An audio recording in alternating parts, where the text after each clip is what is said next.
Chapter 4. Dragon Blood Blossom. I suppose I should accept a proper request. This time, I said as I stood by my lonesome, staring at one of the guild's many request boards.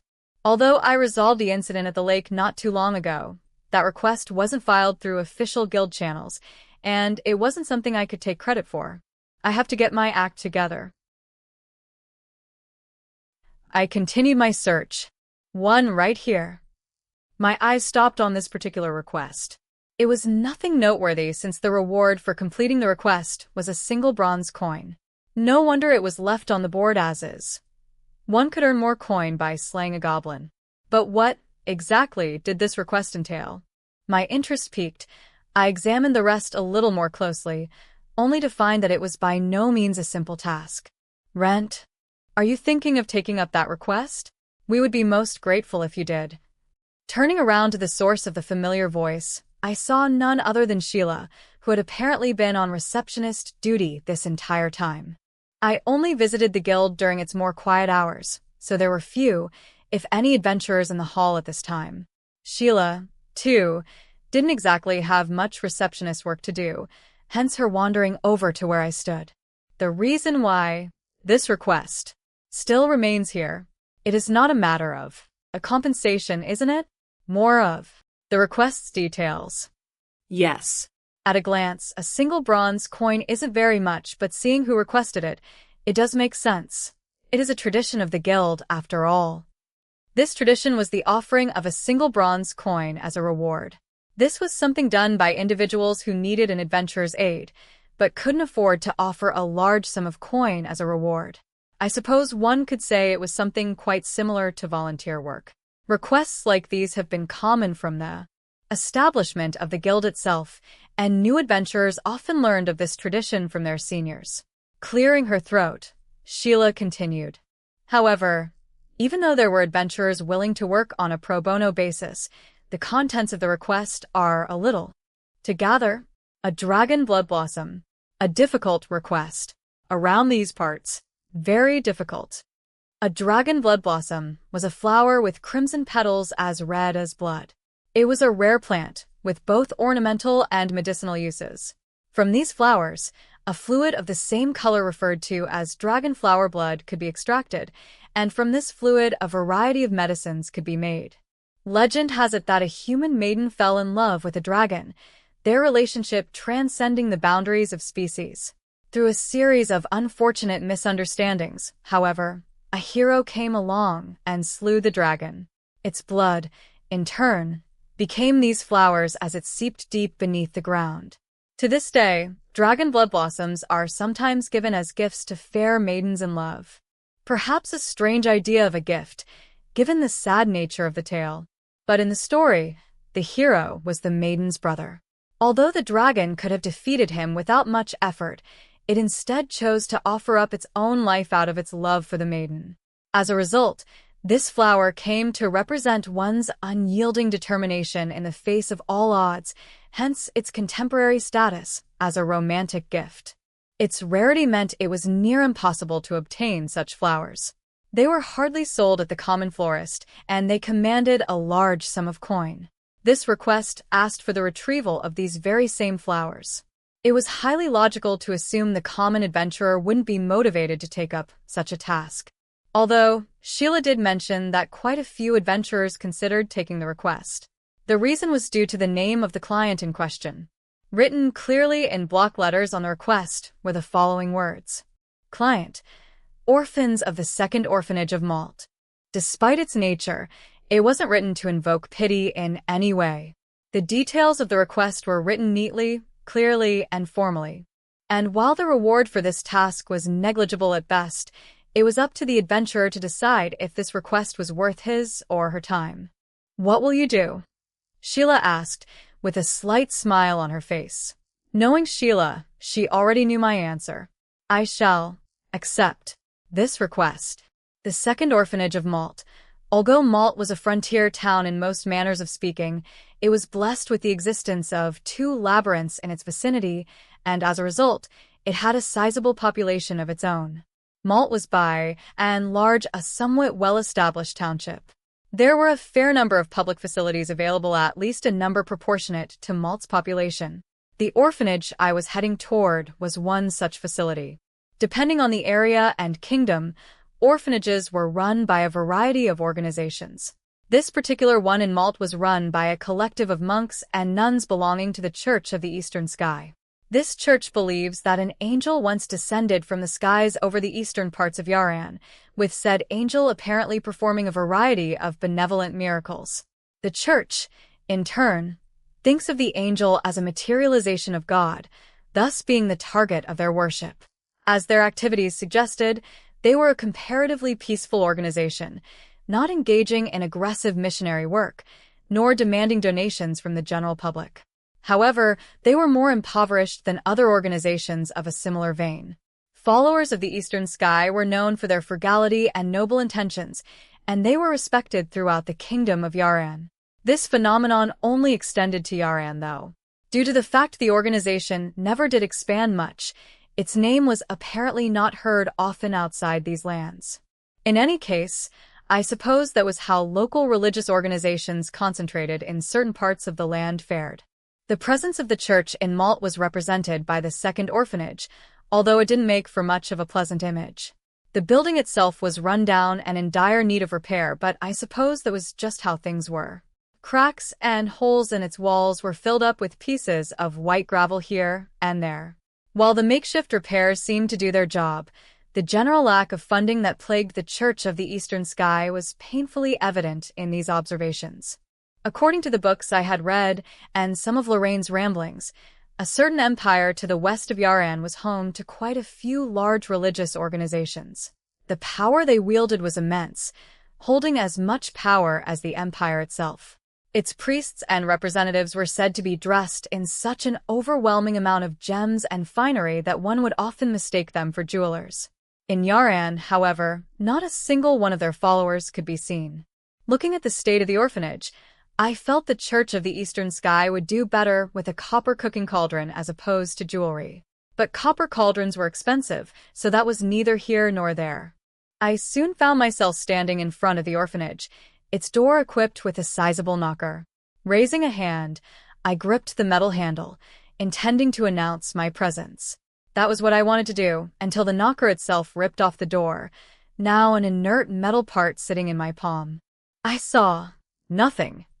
Fortunately, metal contacts existed on both the knocker and the door, so a simple repair job was in order. Withdrawing a vial full of slime fluid from my tool belt, I poured some onto the knocker before holding it in place against the door for a few quiet seconds. Slowly releasing my hand, I was satisfied to see the knocker return to its original position. Not wanting to demolish any more of the orphanage's infrastructure, I rapped on the rickety wooden door softly, lest I take the door off its very hinges. Avoiding the area around the knocker, I continued my rapping, ensuring enough sound transmitted through the door's surface. A most technical maneuver, this was probably the most elaborate door knocking I had ever performed in my career as an adventurer.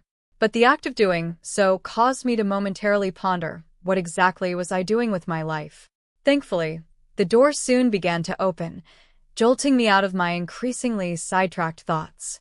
A series of wild thuds emanated from the other side of the door, and to think I had just repaired the door's knocker. In the next moment, the wooden door finally opened, the person on the other side apparently not caring much about the state of the door, nor my suspicious, skull-masked presence. In fact, she smiled. A guest? I do apologize, but Lillian is not in today. A girl about 12 years old at best. Her short, but tidily cropped hair stood out. Despite her poverty, she was well-groomed, with an air of refinement about her. I suppose even the perils of poverty weren't enough to take that away from her. But I had no idea who Lillian was, and no idea how to respond. So I decided instead to explain my reason for visiting.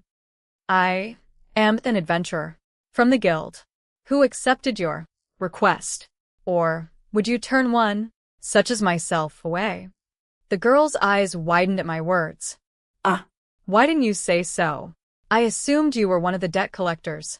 Please do come in. I hope it isn't too cramped for your liking. The girl opened the door wide, welcoming me into the orphanage.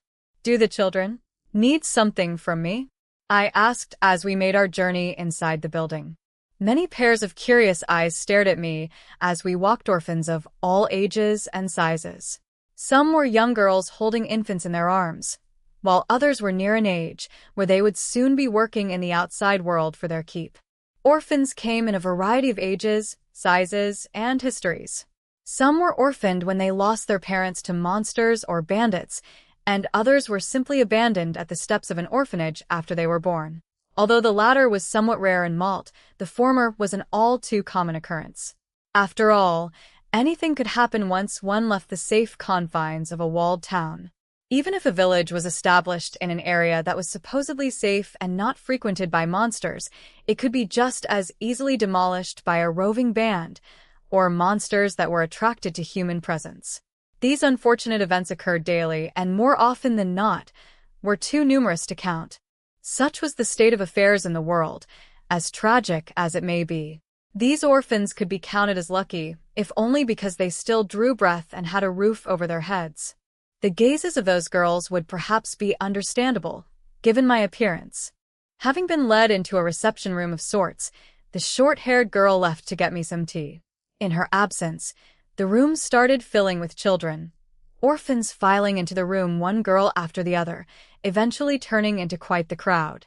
I suppose I looked interesting to them. I was a masked, robed adventurer and was probably not the type of person they came across on a regular basis. There were countless adventurers dressed in a similar fashion as myself, but to those outside the profession, I suppose mine was a different sort of look. Occupational hazards common to the standard adventurer weren't exactly shared with normal townsfolk. For instance, a townsperson wasn't exposed to encounters that could irreversibly burn or scar their face on a regular basis. The darkness of my robe only contributed to this image, although adventurers mainly wore robes for concealment from monsters when moving through labyrinths or forests. They commonly wore dark brown robes for this purpose. Mine was pitch black. Considering all this, I could hardly blame the girls for gawking at me. To top it all off, I, an adventurer, personally paid a visit to their orphanage. Needless to say, the typical adventurer wasn't exactly known for visiting orphanages, if only because most orphanages couldn't afford their services. This phenomenon was echoed throughout most other kingdoms and countries in the land. Being a non-profit organization to begin with, few funds would be assigned to an orphanage like this. Discounting the Church of the Eastern Sky's frugality and financial troubles, one didn't have to look too far in Malt to find that other religious groups' orphanages were plagued by a similar lack of funding. In other words, the presence of an adventurer in any orphanage was a rarity in and of itself, hence the curious crowd before me. This sight somewhat saddened me. While I was relatively harmless, adventurers were typically characters of questionable morality, and they were hardly the type of people children should be so readily approaching. The orphans didn't seem to understand this. As if to interrupt my internal monologue, the door to the room opened once more, revealing the girl who had greeted me at the door. In her hands was a tray, along with a simple cup and saucer set. Tea for me, perhaps. The girl stopped right in her tracks, the tea tray still in her hands. The presence of such a crowd seemed to have surprised her, if her rapidly widening eyes were anything to go by. "What are you lot doing?" she shouted, visibly agitated. This girl was clearly different. She knew of the dangers a typical adventurer posed, and she was warning the other orphans to steer clear of me. I wouldn't put it past a typical ill-tempered adventurer to cut down a child who carelessly approached them, or for them to beat up a room full of curious children who got a little too close for comfort. "Why don't you listen? I told you clearly not to approach our visitor under any circumstance. Do you lot understand?" With a mighty roar and a cacophony of numerous crying orphans, the girl chased her siblings out of the room, before turning to me with an apologetic expression. I mean, I am most sorry. I didn't mean to suggest you were an unsavory character," the girl said, somewhat stuttering. Her tone was immensely forced. Is she scared of my response? No. In fact, I am reassured. Those children approached me without a trace of suspicion. If anything, I was worried. I was beginning to wonder if no one had told them anything about adventurers. I accepted her apology, without much fuss. The girl's words rang true. Although the way in which she shouted at the other children in my presence was slightly unbecoming, she had done so in the name of the other children's safety. She had the right idea. It just so happened the adventurer present at this establishment today was myself, and not some violent lout from a local tavern. This did little to change the fact that adventurers were inherently dangerous individuals, though. With that said, an adventurer that took on an orphanage's request for the grand price of 1 bronze coin probably wasn't a violent individual either way, but it was always more prudent to err on the side of caution. It was common sense to the weak and downtrodden to be wary of the strange and eclectic, namely, adventurers and their ilk. The girl, having inferred my intent from my words, lowered her head slightly. I really do apologize. Those children, they never listen, even if I tell them not to stick their noses into danger. They're always so much trouble. They're usually well-behaved, but once you look away. Once their caretaker looked away, curiosity took over. I understood what the girl was trying to say. I supposed all children were like this, but there were some slightly older orphans in their midst. They, too, had no sense of danger or apprehension. A sense of curiosity is not necessarily a bad thing. Not with the young. However, they would do well to be more careful. Although most of Malt's adventurers are well-behaved, drifters often visit the town on their travels. If the appropriate caution is not taken during those moments, it could become quite the incident. Murders and the like always led to huge problems, but even if it didn't come to that, there always remained the potential for large, undesirable problems. Even if one was to look for the culprit, a drifter could easily move to the next town on their map, and that would be that. Yes, I understand. I will make sure to lecture them sternly afterward. Nodding at my words, the girl looked at me, her expression tinged with a mix of curiosity and disbelief. Even so, you're a kind adventurer, right? Although it's known that most adventurers based in Malt are reasonable, few would care to this extent. While it would be inaccurate to say that adventurers who cared as much as I didn't exist, many would choose to ignore the children and laugh vaguely when offered an apology. Few would care to give their client a lecture on the dangers of adventurers. I wasn't exactly in the business of lecturing my clients either, but at the very least, I thought it reasonable to give this much of a warning. That way, I wouldn't regret not having said enough should anything unfortunate occur somewhere down the line. It was probably a blessing that we were having this conversation now, then, given that it only happened because I met with those children moments ago. I suppose I have come to appreciate life a little more, given my own experiences with life, rebirth, and undeath. Even so, I did overstep my boundaries slightly. Even if it was another adventurer, instead of me, they too would have said something, given how innocent those children were. I suppose that is an indicator of just how happy they are living here. An orphanage was by no means hellishly poor. They did receive funding to operate, but orphans were treated in various ways, depending on where they lived. This variation can be clearly seen in orphanages not run by the Eastern Sky. Orphans in those places were often treated as a burden, and they weren't cared for kindly. The orphans here were different. They'd been showered with love and treated adequately. This much was evident from the way they had behaved. Curious, but not with fear or resentment. The caretaker of this orphanage must be an individual of upstanding morals. While I had accepted requests from the first orphanage of Malt twice, maybe thrice a year, I never took on a request posted by the second. This was because someone else always accepted the requests before me. I, however, didn't remember much of this individual, and try as I might, my recollections were hazy. But their name was on the tip of my tongue. The girl's response interrupted my monologue once more. Yes, Lady Lillian was really good. I mean, she took great care of us. While the girl had been exceedingly formal up until this point, she seemed to have forgotten about her forced tone of voice while referring to herself. She spoke well for a child, but her manner of speech was by no means perfect. Even so, her effort was admirable, if not misguided, since addressing someone like me in such a formal manner was strange, at best. You seem to be tripping over your words. I do not mind. Do speak. Freely. Eh, Really? but Do not worry about it. Perhaps you should be careful when speaking with other adventurers, but I am not particular about such things. Adventurers who were particular about such things did exist, but they were the exception and not the norm. Adventurers who had a formal and somewhat more refined way of speaking were often thought of as a bit snobbish. Adventurers often made fun of each other for various things, their manner of speech being a common topic. Such jibes were absent when a particularly refined adventurer spoke to a female guild staff member, however, and their so-called chivalry was praised. Adventurers were indeed a complicated and conflicted existence in many ways. Most adventurers weren't beyond speaking to and sleeping with a common wench, but it is said they often seek women of class to make up for their own lack of social elegance. That's just not a notion I can understand or empathize with. In any case, I didn't care much about a formal tone of voice. Quite the segue I went on. Basically, most adventurers didn't particularly care for being addressed formally. Pausing momentarily, the girl stopped to think, before nodding at my words. I understand. But don't get angry, okay? You said it yourself, she said, speaking in a more natural manner.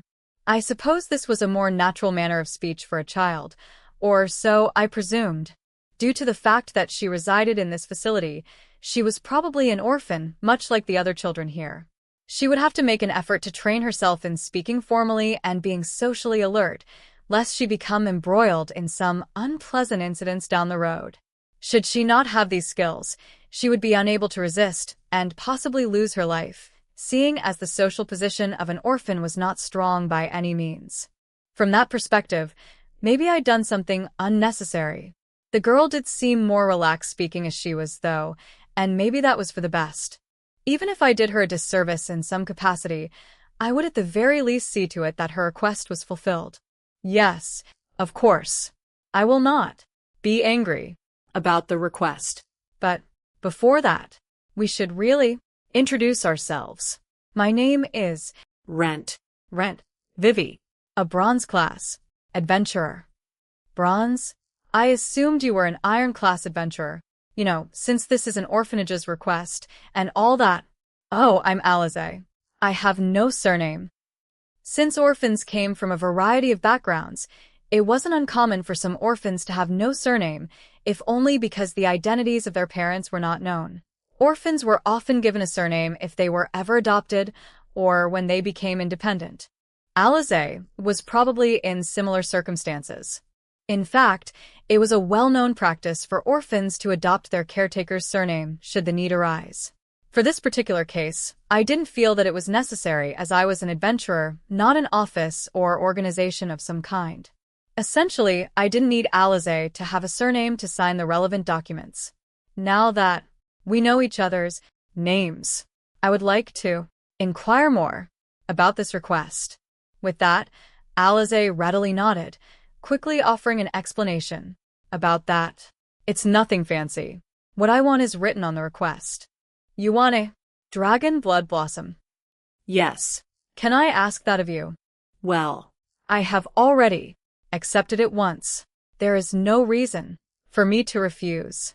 But I am sure you understand.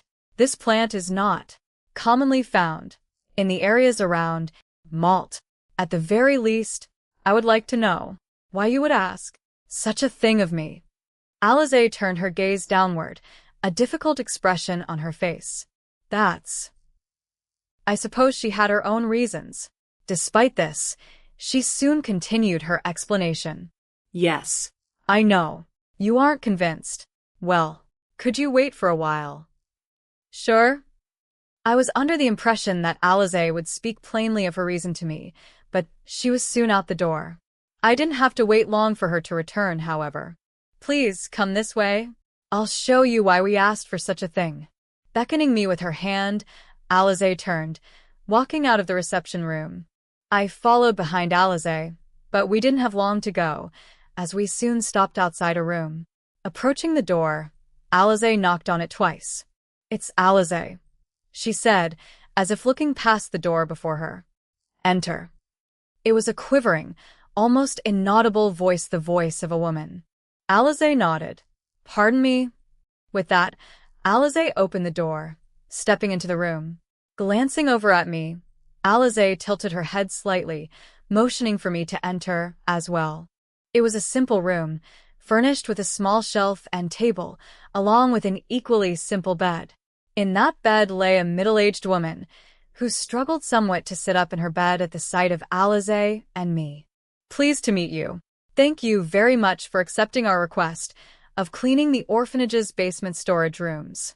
We do not have very much to repay your kindness with, but know that we are truly grateful for your charity. I am the caretaker of this orphanage, Sister Lillian Jean, of the Church of the Eastern Sky. We are in your generous care.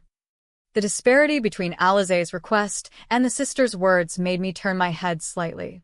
Alize's gaze back convinced me to remain silent on the matter. I supposed I should introduce myself either way. Yes.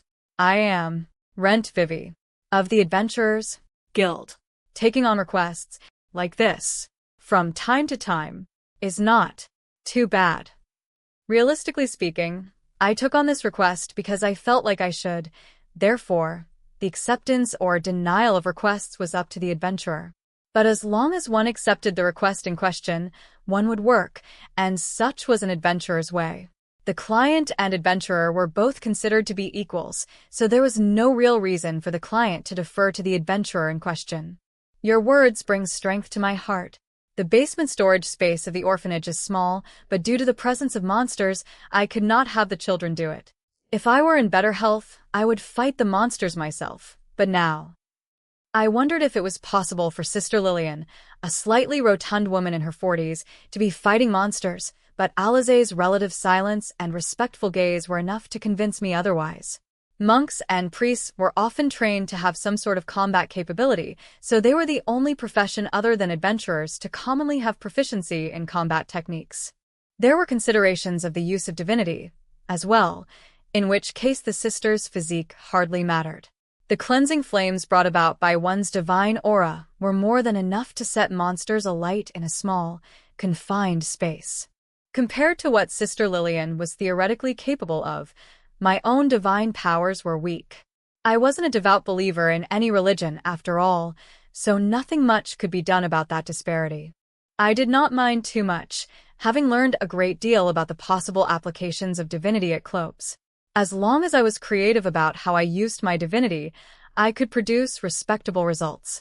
On that note, I did try a fusion art with divinity and mana, and that test ended in a failure. The reaction observed when mixing divinity and mana was far too violent, especially when compared to that of mana and spirit.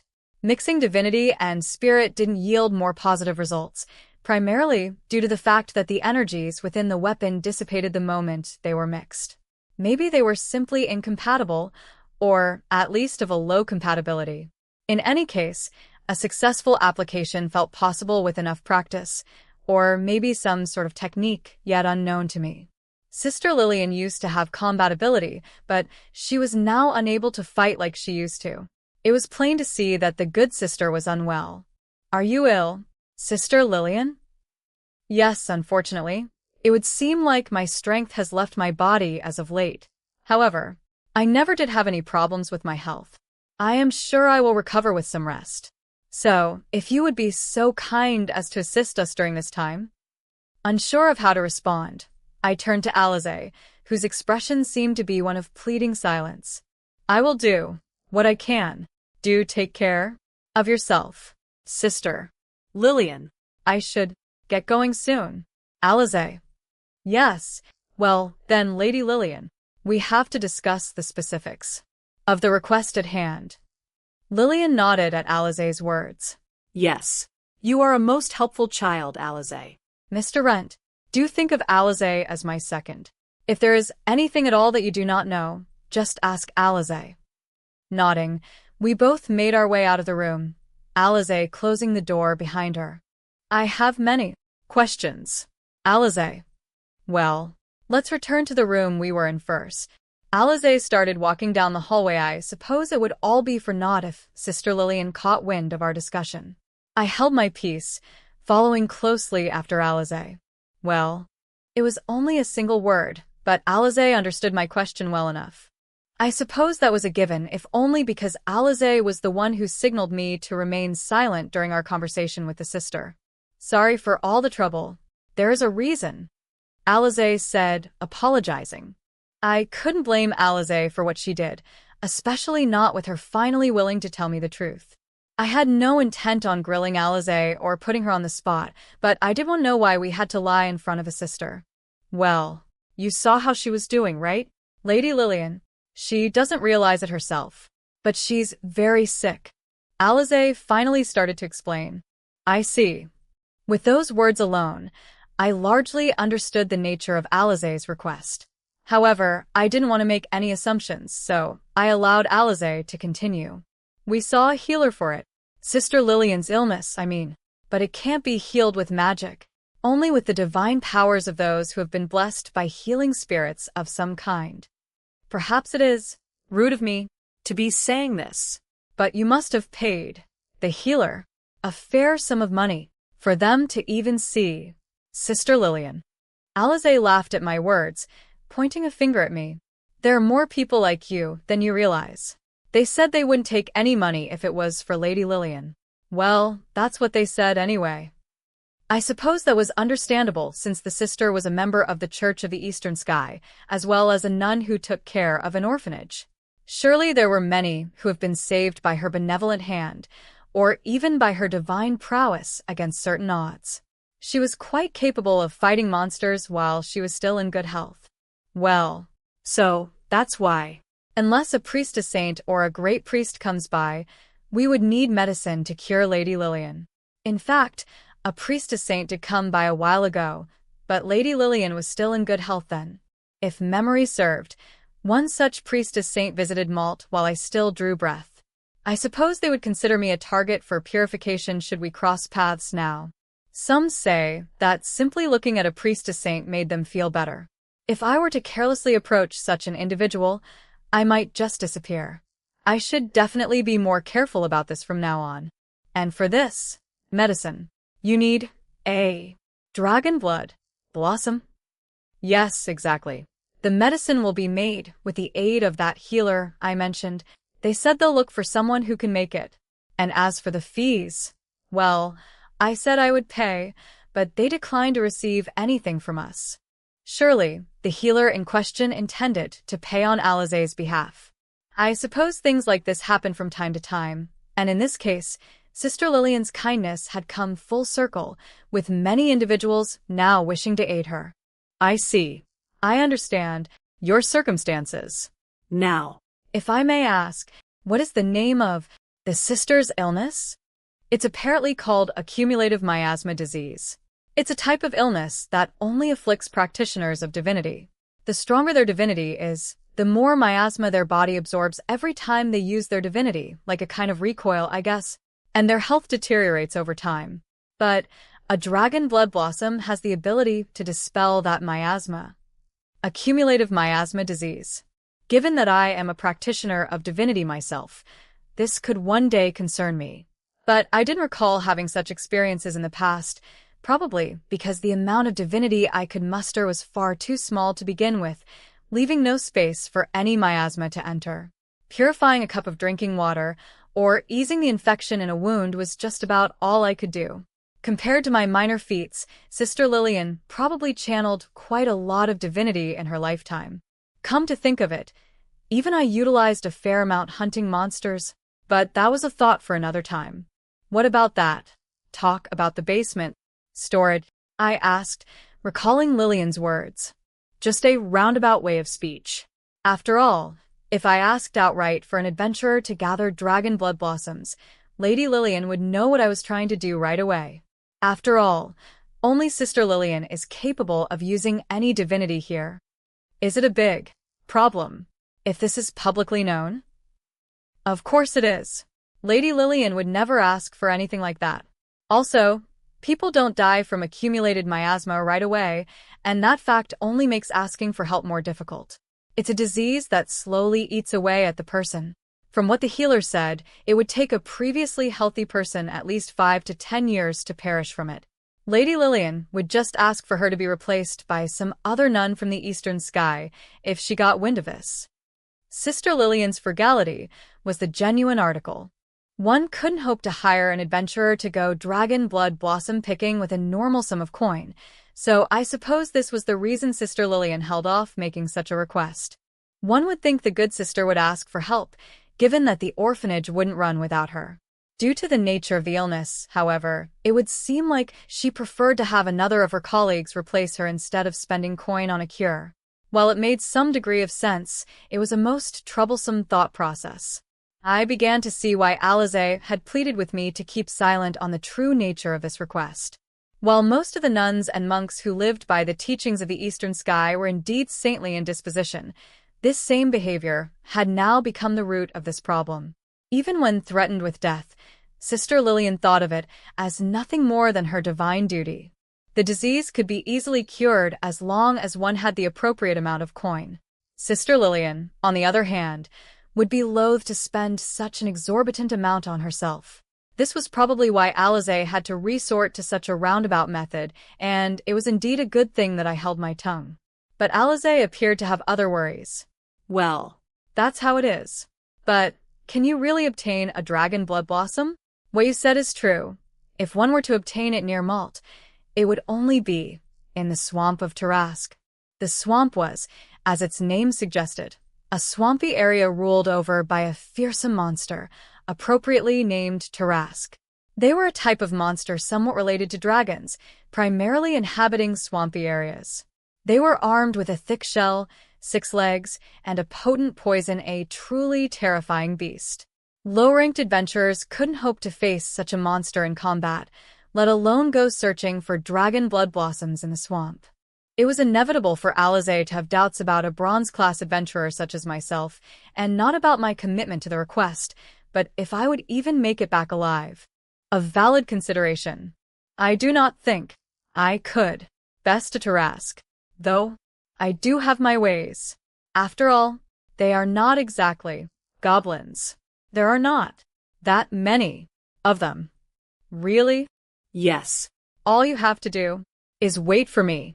I will definitely retrieve the requested flowers. Thank you. We're all counting on you. Well, Will you be leaving right away, then? Not quite. The swamp of Tarask is quite a distance away.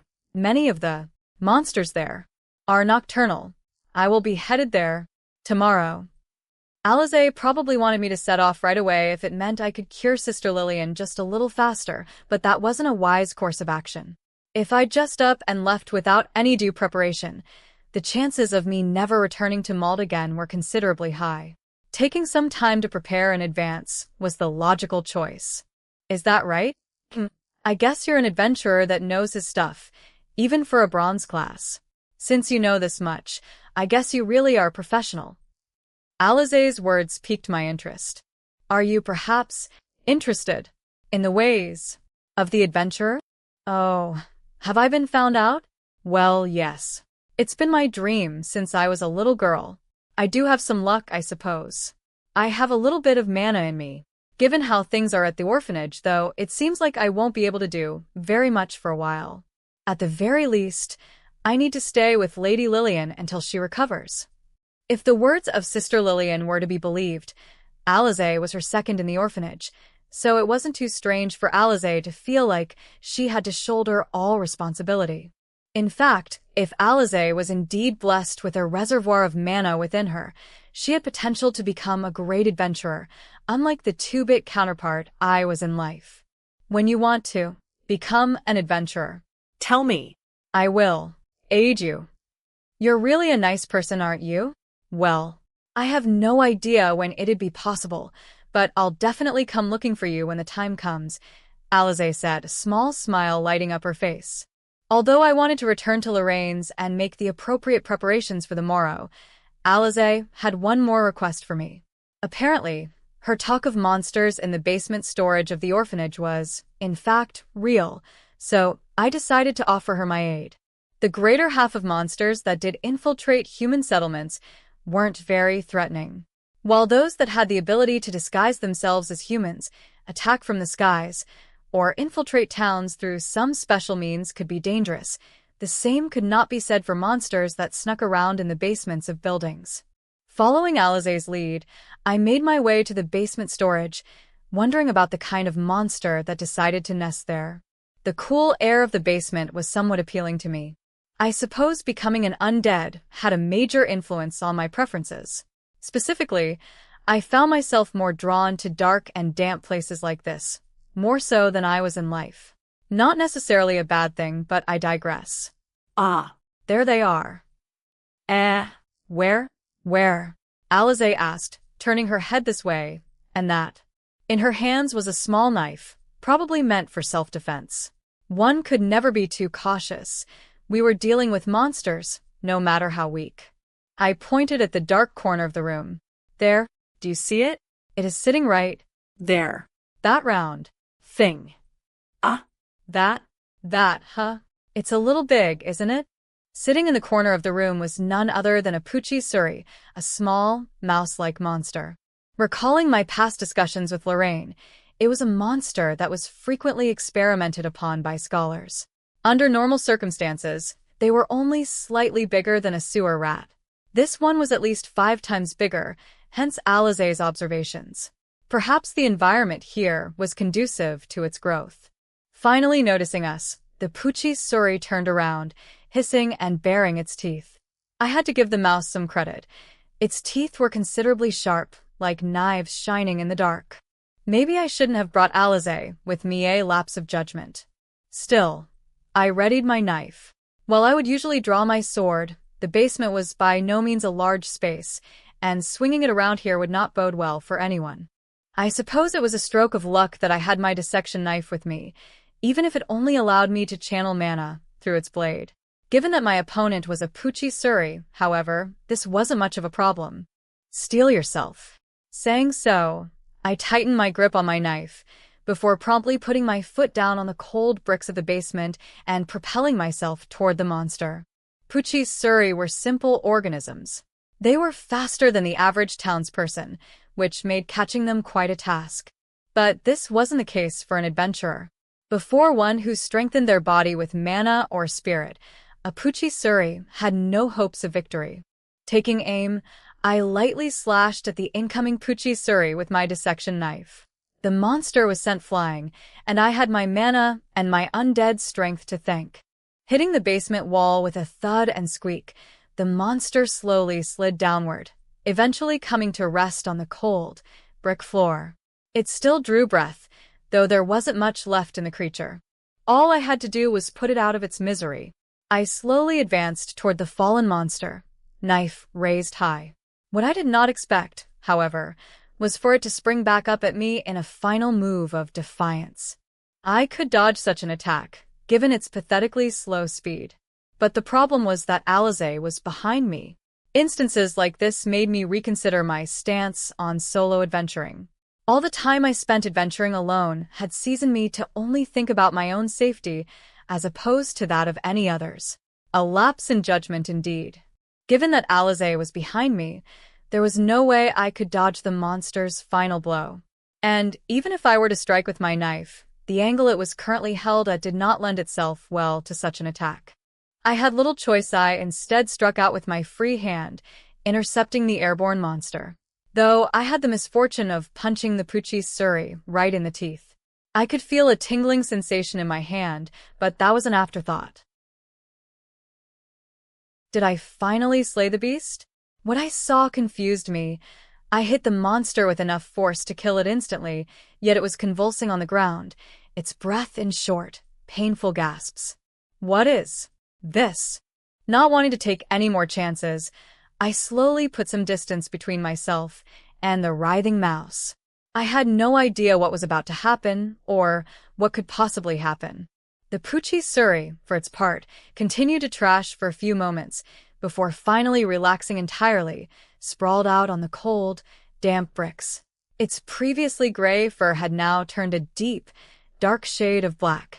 At the same time, I felt a strange sensation well up from deep within my being. Shaking its head, the Poochie Suri slowly stood up, quietly staring in my general direction. Our eyes met and I finally understood. The monster somehow developed a connection with me. Lowering my knife, I approached slowly, quietly, cautiously. The Poochie Suri remained quietly unmoving, maintaining its gaze at me. Wait, what? What is this? I could hear Alize's panicked and confused voice from behind me. Even I didn't fully understand what I was looking at. In any case, the Poochie Suri continued its silent vigil. Slowly, turned 3 times, on the spot. As if obeying my words, the monster did as it was told, turning 3 times slowly where it stood. Alize's confusion seemed to intensify upon witnessing such a sight. What's going on? I finally understood what had happened. Raising my punctured glove up to my eyes, a dark fluid could be seen oozing from the wound blood, I suppose. My blood. Although my thrall body was dry and withered for the most part, there were parts of it that were more human than corpse. There wasn't very much of it, but some amount of blood flowed through my veins. Even so, I didn't bleed much when cut. It just so happened that the Poochie Suri's teeth had come into contact with a living part of me. In doing so, it ingested some of my blood, with this being the result of that contact. It made some degree of sense, given that I was a thrall.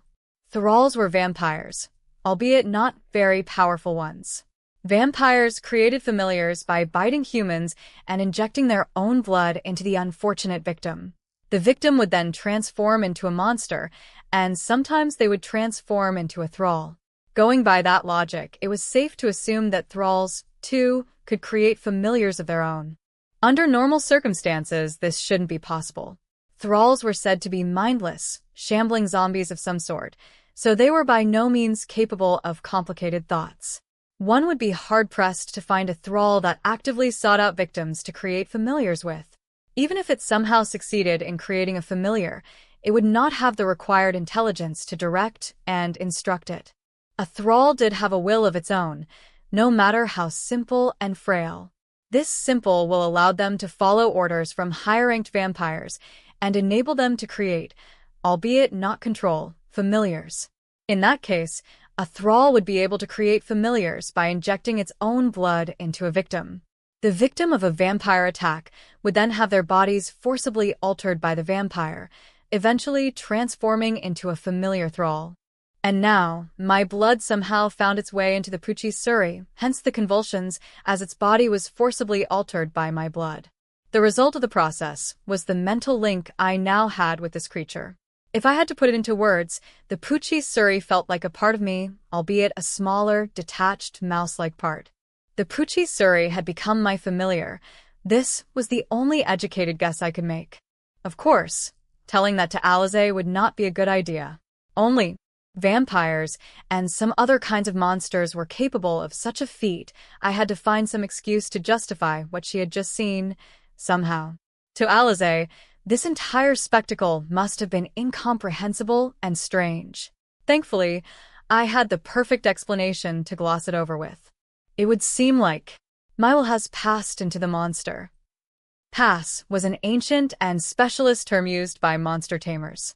It was used to describe the moment in which their specialized magic dominated a monster's mind, turning it into an obedient servant.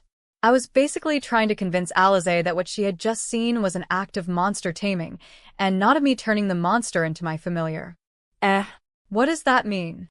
Apparently, Alize didn't have much knowledge concerning monster tamers. If anything, she seemed even more confused by my words. Nodding, I offered an explanation. I have succeeded in taming and dominating the mind of that monster. So, you are a monster tamer, with the ability to control monsters? Alize was beginning to get the picture.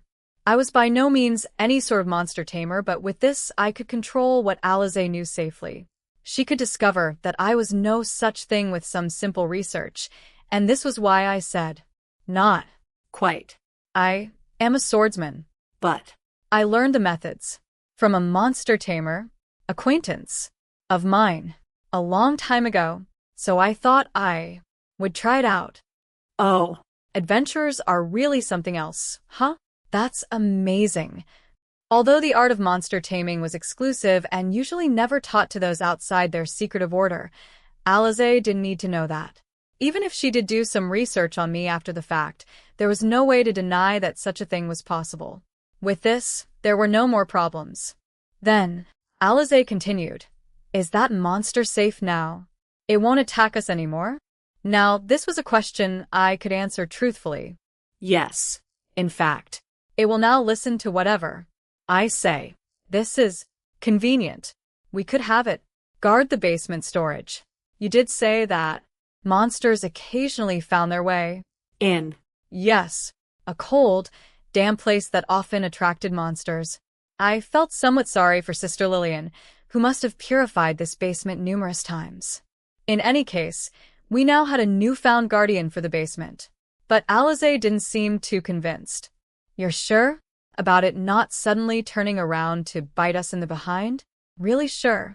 Despite Alize's suspicions and apparent distrust, she eventually relented after some waving and pokes, placing some degree of trust in the oversized, reanimated monster mouse that had become my familiar. Given that the Poochie Suri in the orphanage's basement storage had become my familiar, I suppose I could say he was no longer a threat. Either way, dealing with the monster in question was never part of my contract to begin with, so my intervening probably changed little in that regard. A more detailed search after we dealt with the larger Poochie Suri revealed quite a few of his smaller counterparts. These small ones weren't much of a threat, and I figured it was safe to let Alize tackle one of them head-on. It goes without saying that Alize only fought a single one, as opposed to the entire flock. Even so, she managed to defeat the Poochie Suri successfully, a jubilant look on her face. It reminded me of the look novice adventurers had upon scoring their first monster kill. I told Alize to keep the magic crystal as a bit of a supplement to her allowance, if nothing else. One had to register as an adventurer to sell one's spoils to the guild, but one could also easily trade the crystal away to some merchant in the surrounding area. Their prices were fair as far as street merchant prices went. While Alize was busy celebrating, I decided to test out the capabilities of my newfound familiar. Although he ran into some difficulty on his quest to subdue his speedy brethren, my familiar had a trick of his own up his proverbial sleeve. A quick stare from him was enough to immobilize the lesser Poochie Suri, much like how a mouse froze in the gaze of a snake. So potent was his immobilizing stare that his victims wouldn't move a step, not even after I approached and poked them with my finger. The Poochie Suri just stood in place, as if afraid of some sort of punishment should it dare move a muscle. "Did you make it? Obey you." I felt a sense of affirmation through our shared mental link. It would seem my familiar had an ability to control weaker variants of its species, much like how vampires could control the thralls they created. It was a phenomenon observed in monsters from time to time in which a greater variant of the monster ruled over the lesser of their kind. A good example would be that of goblin generals or goblin kings who, as their title suggested, had many goblins under their command. The vampiric ability to turn monsters outside of its species into its obedient slaves could be thought of as a higher-ranked version of this skill. A vampire had to inject its own blood into the victim for the process to work, though, and vampires probably prioritized quality over quantity, unlike the ever-present goblins. I couldn't be sure of my familiar's commanding abilities, however. Exact perimeters, such as the area in which its control would remain effective, were unknown to me. There was always the possibility that this larger Poochie Suri ruled over his smaller relatives in this basement from the very start, and their obedience had nothing to do with my familiar skills. More research was required on the topic, which would thrill Lorraine. I thought to simply take my familiar mouse home with me, despite having him originally tasked with guarding the basement in Sister Lillian's absence. But with his smaller relatives now heeding his every word, could I not have the smaller mice guard the place while we were gone? Yet another question for my familiar, so I projected a thought at the oversized mouse. "I wanted you to guard this basement, at first, but could we leave it to these smaller ones instead?" Fixating its red eyes onto me, the Poochie Suri stared straight ahead, before transmitting what felt like yet another affirmative thought to me. I suppose the ability to communicate without words or a shared language was a unique boon between master and familiar. and quite convenient as well. I turned to Alize, explaining the situation. I don't really get it at all. So you're telling me that the monsters will guard this place from now on? Will the other children be fine down here? I tell them not to play in here, but sometimes they sneak in. I relayed the question to my familiar and soon received a strong mental impulse in response. It was calming and reassuring in nature. Turning to its smaller brethren, all neatly lined up before him, my familiar stared, his intimidating gaze hanging heavy in the air. The smaller Puchisuri straightened their backs as they squeaked in response. It says that there will not be any problems. Looks that way, Alize said, nodding as she continued observing the Puchisuri with surprise all over her face. To me, it seemed more like some sort of obedience brought about by fear. The Puchisuri were terrified of my familiar. I suppose traditional hierarchies no longer held water, given that one of them was a half-vampire mouse. Satisfied that the problems at hand were solved, I took my leave, intending to finally return to Lorraine's to make the appropriate preparations. Welcome ba. As usual, Lorraine was lying down on her sofa, holding up and reading a book against the light. The sound of the door opening caught her attention, as it always did. She slowly turned to face me, only to stop halfway through her greeting as she very audibly swallowed her breath. Finally, with a deep breath, Lorraine began speaking, slowly and calmly. If I may ask, Rent, what exactly is that rotund and oddly sized black mouse doing perched on your shoulder? I don't suppose it is some sort of hallucination. So shocked was Lorraine at the sight of the Puchisuri that she assumed she was hallucinating.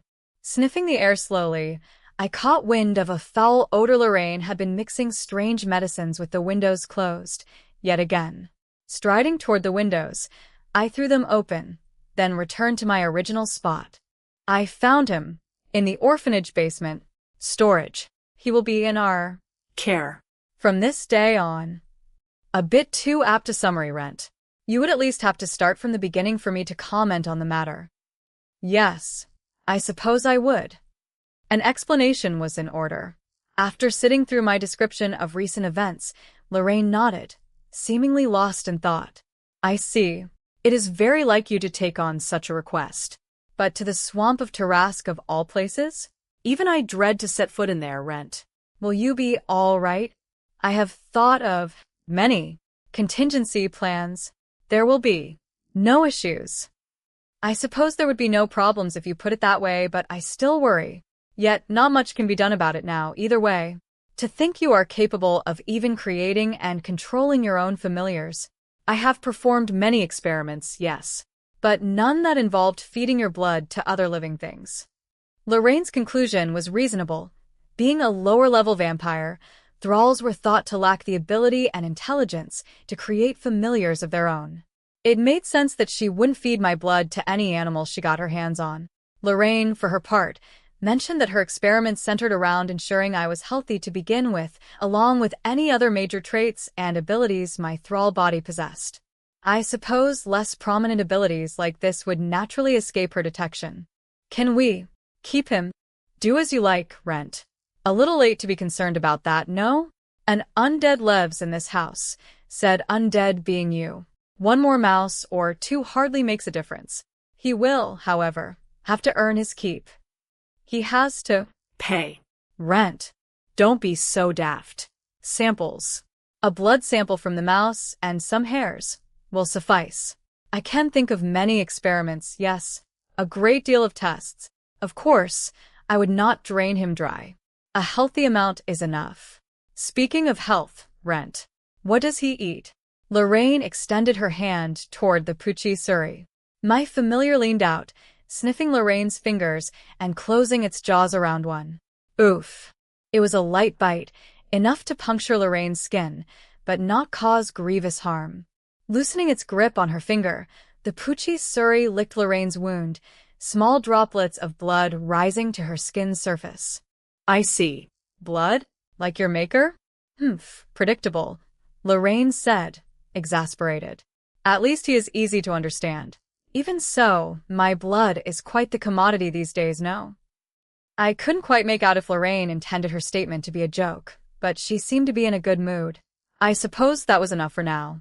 Lorraine was no doubt excited over all the new experiments she had in mind concerning our newfound furry friend. My familiar, on the other hand, wasn't too keen. "Spare me," he seemed to be saying. Unfortunately, I couldn't do much about Lorraine's tendencies to engage in mad science, having endured the exact same processes and experiments in the past. All I could do was tell my familiar to bear with it.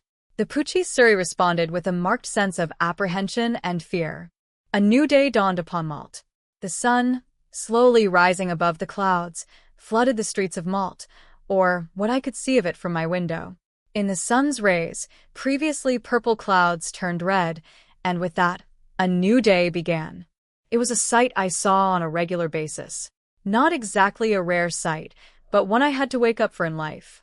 Sleep wasn't so much something I needed now that I was a thrall. This seemed to be a fact that held true ever since I became one. I caught some shut-eye every now and then, but it was no longer necessary for my body to function. This was terribly boring.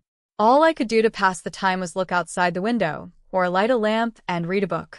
This allowed me to operate around the clock while I was fulfilling a request, though an adventurer that didn't require rest would surely come across as suspicious to others. Adventuring wasn't exactly a job whereon finished all of one's tasks immediately, no matter how seasoned the adventurer. A lack of rest could lead to serious complications. As such, I had no choice but to rest. Thanks to my newfound nocturnal tendencies, however, I had become more of a scholar than before, and it had gone this way for the past month or so. My knowledge was nothing compared to Lorraine's, though all I had to do to get answers was ask. A convenient benefit, if nothing else. The Poochie Surrey I brought back with me from the orphanage required a fair amount of sleep on the other hand. He was currently snoozing on his back, sprawled out on the desk I was reading at. I found myself somewhat resentful of my familiar. Here I was, its tragic master, fighting an ailing battle with solitude in the middle of the night, while the mouse was sleeping soundly. Does a familiar not share all of my traits? I assumed it to be as such, but reality was quite different. What a carefree mouse. Then, I felt the slightest bit of thought for my familiar, as well as some basal emotions I could understand. I suppose being asleep didn't completely sever our connection. Testing and proper experiments would most likely reveal more details, but I suppose the specifics could be left to Lorraine. After all, she would engage in such experiments unprompted.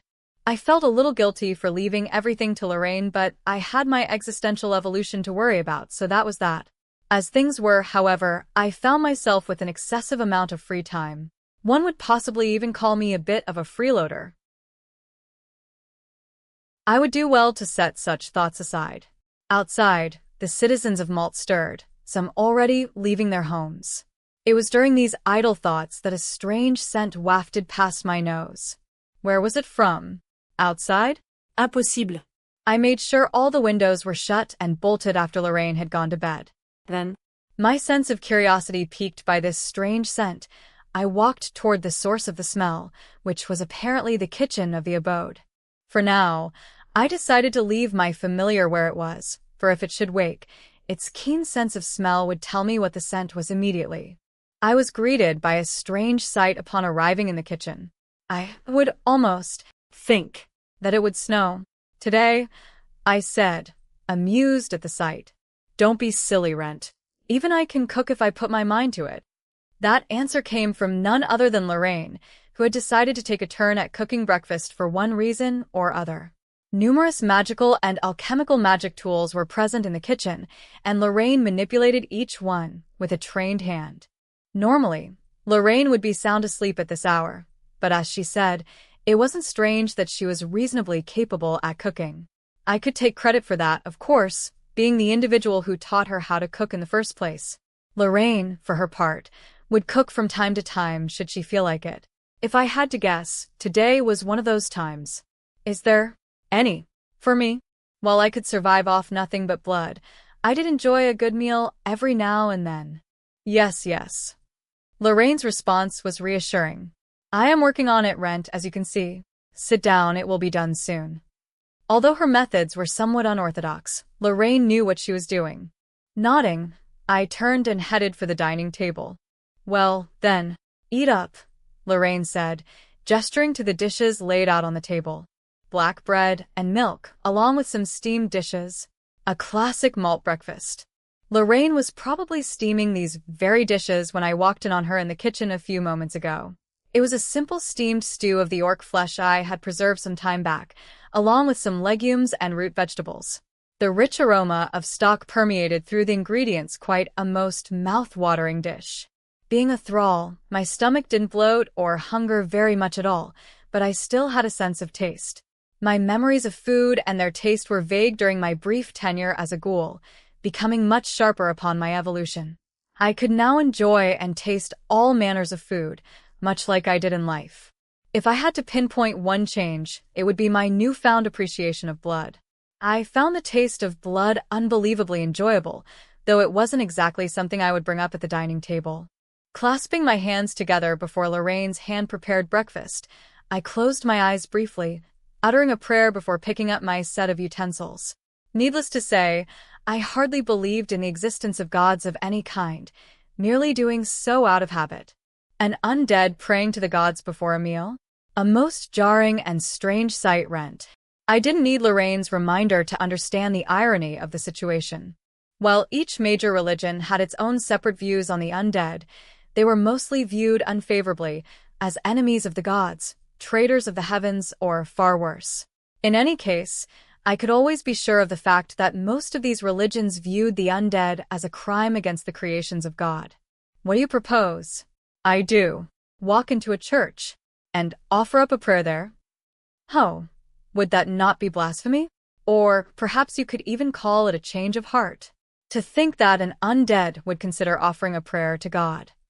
As expected of Lorraine, she had somehow managed to give serious consideration to what was clearly silly banter. I hadn't really thought about defying the gods in the first place, nor had I thought much of the gods at all. To call it a change of heart would be inaccurate, but I did wonder what would happen if I entered a holy place of sorts.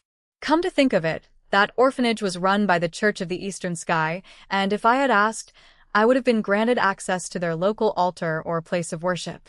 A missed opportunity, most unfortunate. However, given that I was so close to a holy place and felt nothing amiss, maybe there really was nothing to worry about then. With that said, there was something strange about the food today. If I had to put it into words, it was for some reason most delicious. I didn't mean to say Lorraine had somehow miraculously improved her cooking skills. Instead, it simply tasted better. In fact, it tasted better than everything else Lorraine had ever prepared for me. For a while I sat, an expression of amazement on my face. Lorraine, noticing this, beamed widely, a satisfied expression coloring her features. "Oh, so you have noticed. It is good, is it not, Rent?" Lorraine asked. "What did you put into this?" "It is quite simple, really. I mixed in a single drop of blood for your sake at the very last step of my preparations. While I would not exactly call it a spice, I thought it would be more suited to your palate. Am I wrong?" I did appreciate Lorraine's efforts in preparing food that was to my taste, but I couldn't help but wonder. But then, Lorraine, that would mean there is blood in your breakfast, too. Was our breakfast really stew with a drop of blood? And Lorraine would be fine with it?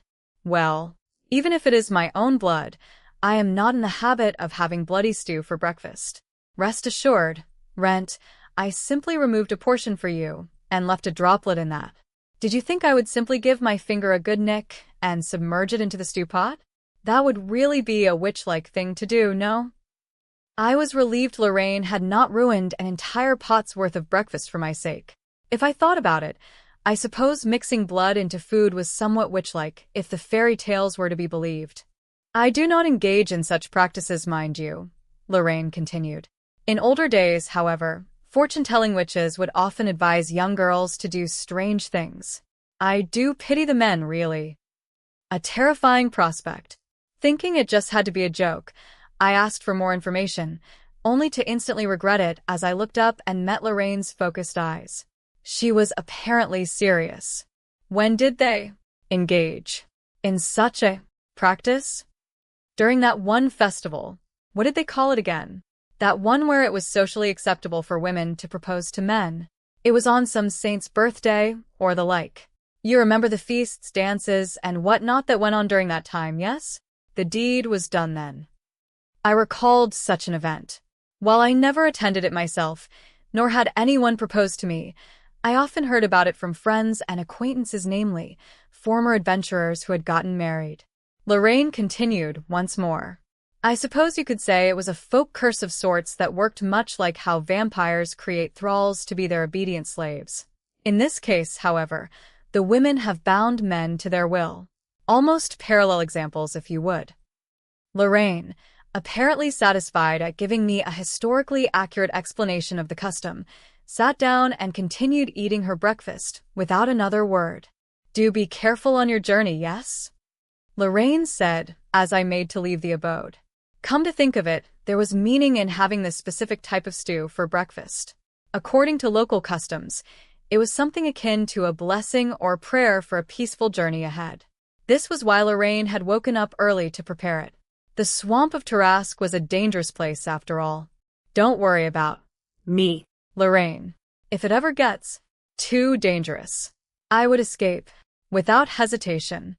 And you expect me to believe the words of one who was eaten whole by a dragon in his previous life? Well, I suppose that was a stroke of bad luck, more than anything. Yes.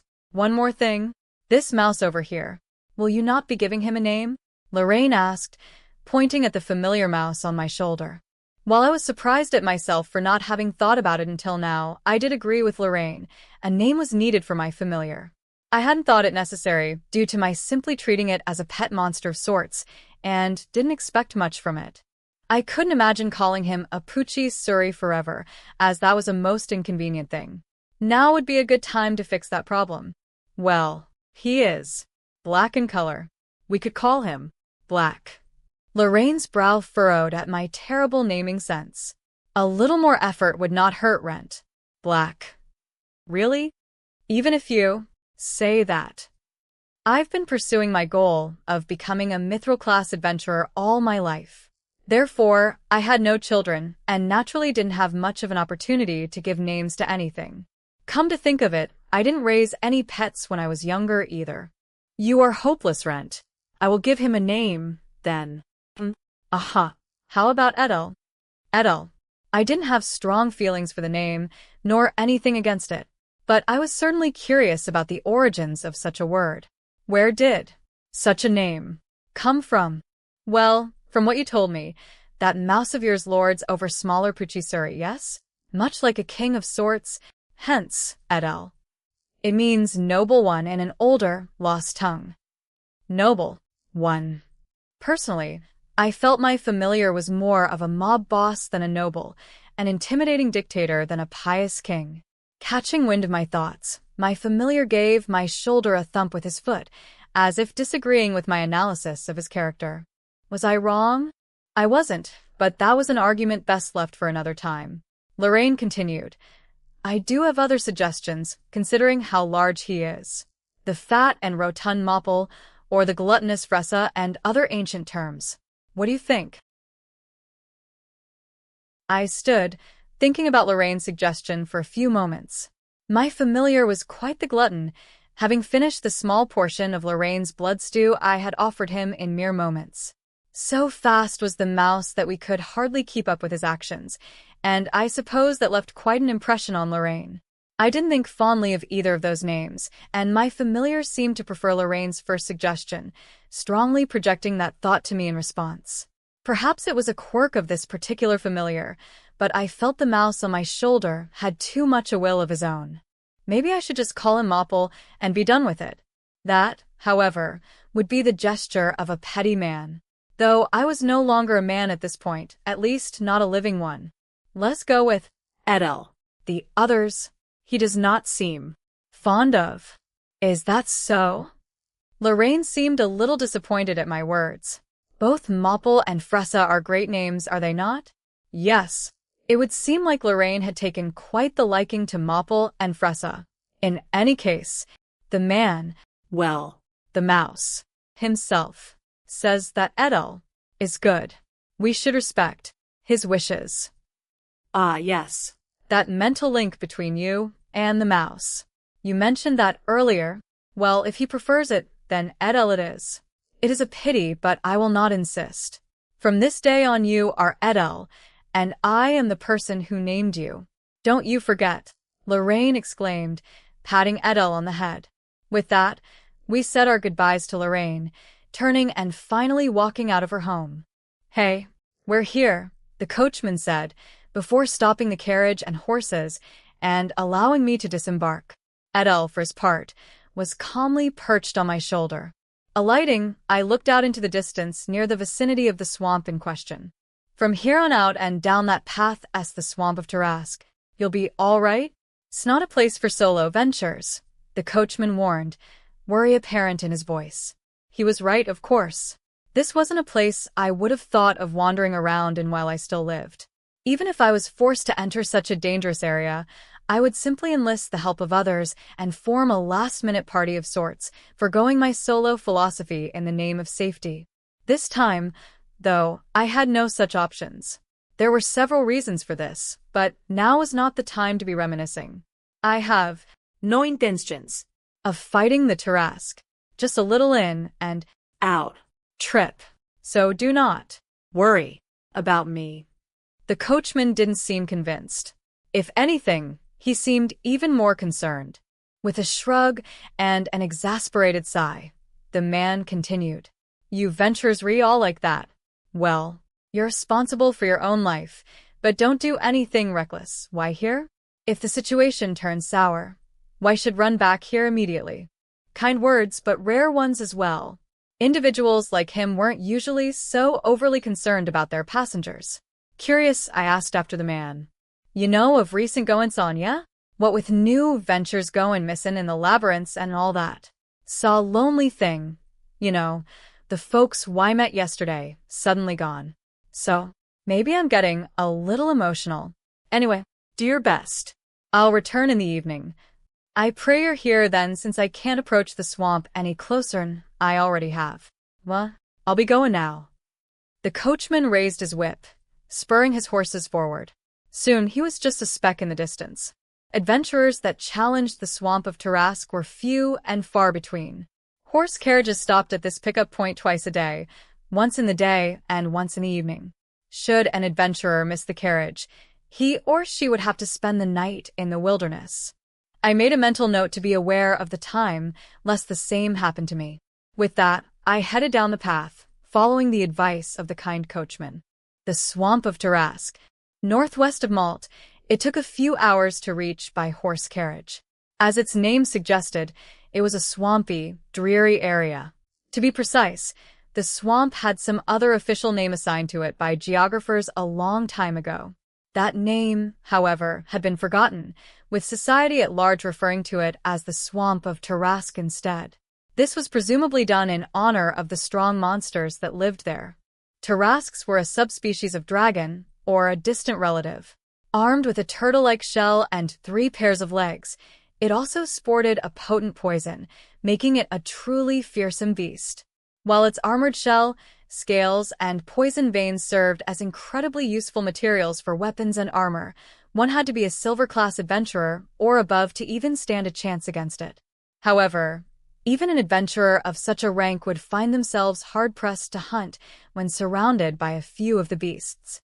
In other words, it would be unwise for a bronze-class adventurer such as myself to fight with, or even cross a Tarask's path.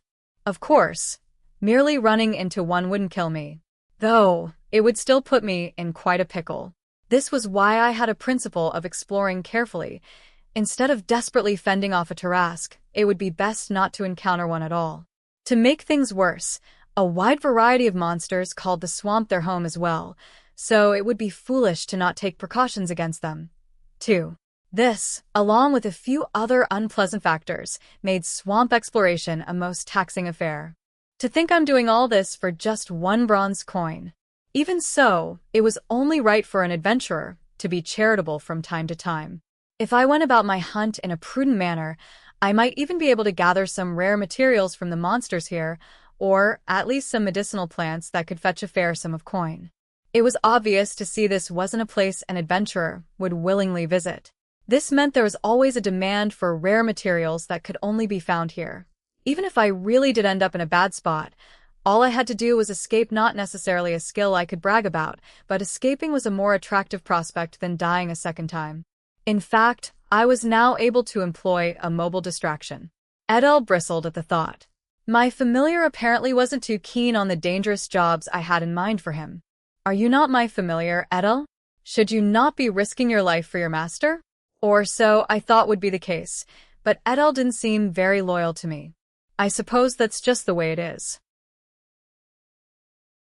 I set foot into the swamp of Tarask, hoping not to cross paths with one of the menacing creatures in my travels.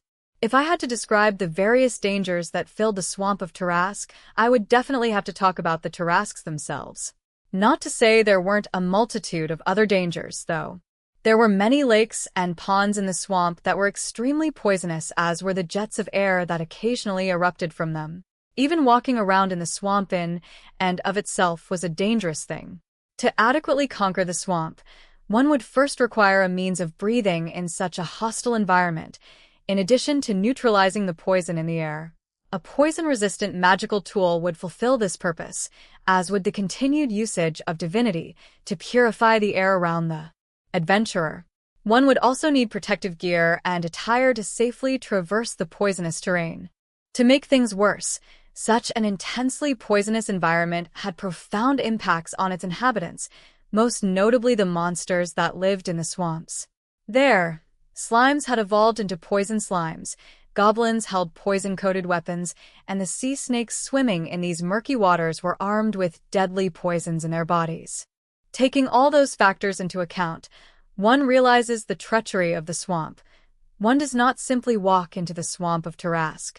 And as I said, there was the issue of the Tarasks themselves. The swamp was a place that people avoided at all costs. While there was a high demand for ingredients from the place, most adventurers held their life in higher regard than a pile of gold coins. Even I wouldn't have come here if I had a choice in life. It was the common perspective that most adventurers held. But in my current state, the swamp of Tarask didn't pose very much of a threat to me at all. I would have avoided the place upon the pain of death while I still drew breath, but as an undead, I cared little about the poisonous terrain, air, or gas that permeated the swamp.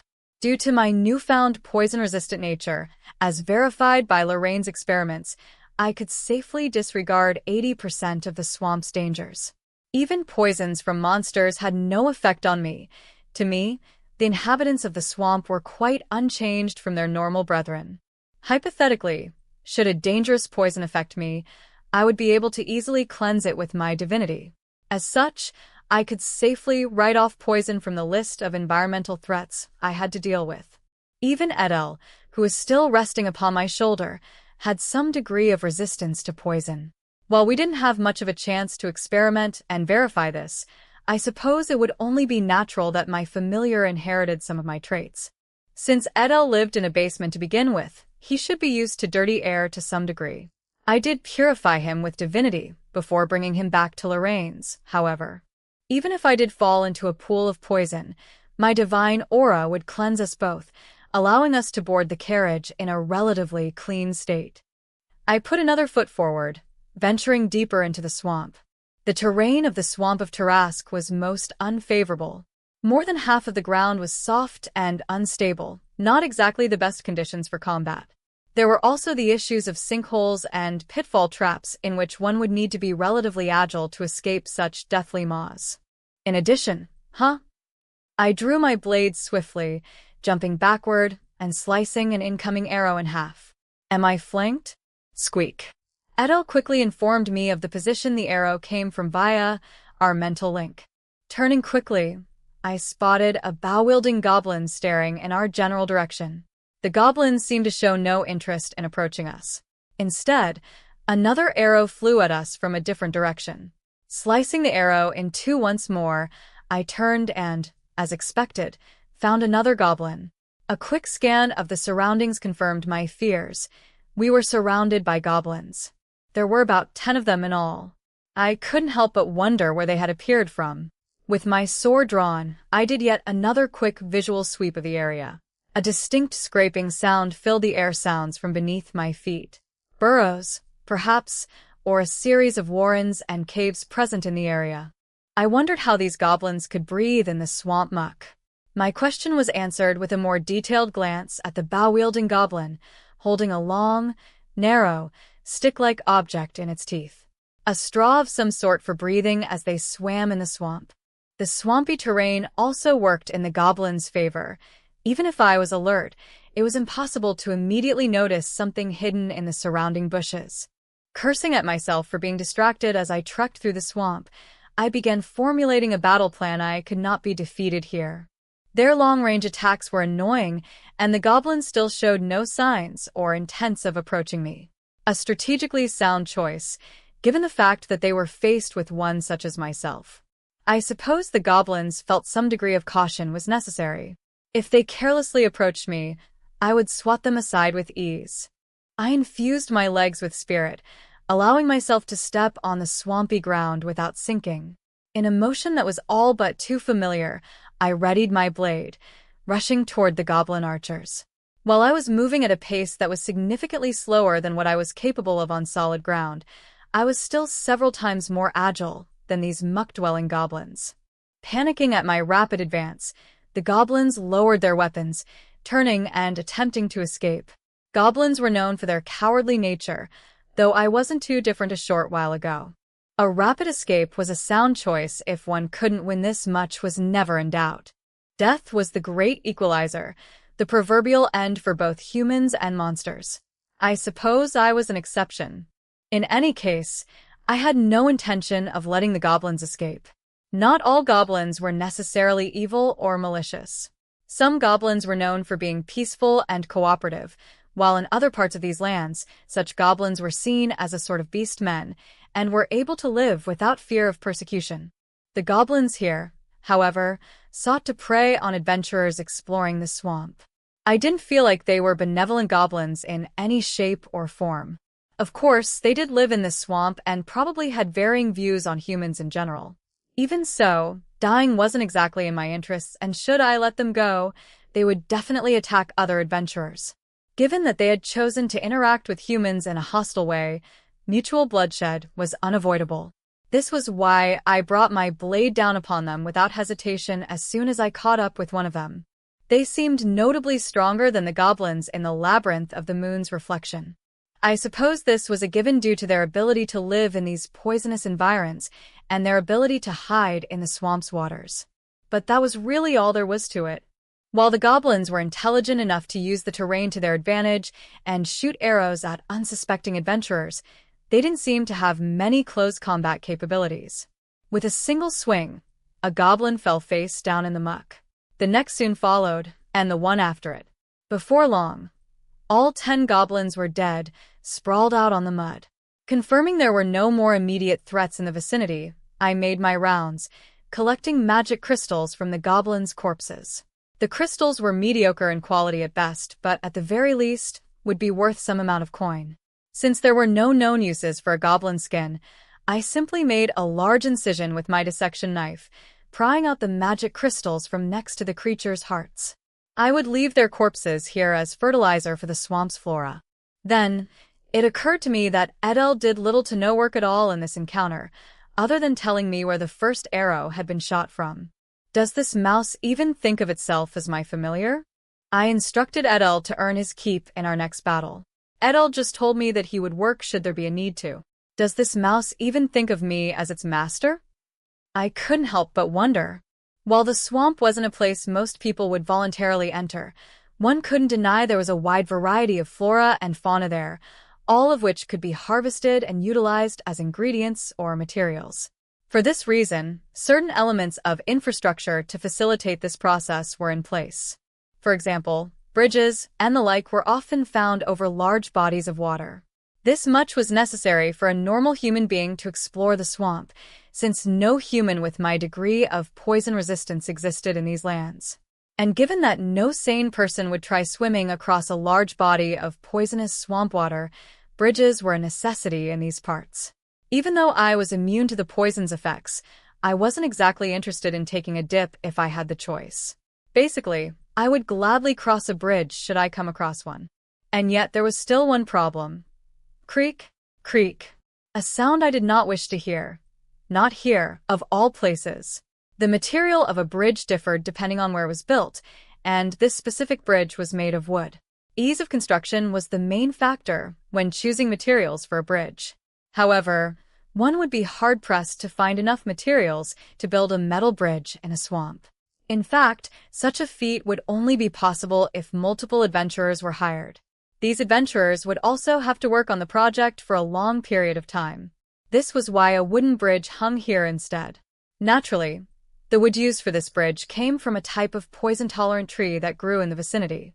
Due to its properties, it was a lot hardier than normal wood. Even so, a wooden bridge was a wooden bridge. For all intents and purposes, this bridge was a simple affair, and its simple construction led to it decaying at an accelerated pace. One day it would fall into and be devoured by the swamp once more. And today was the day this bridge decided to fall, with me on it. Snap. I had no choice but to steel myself.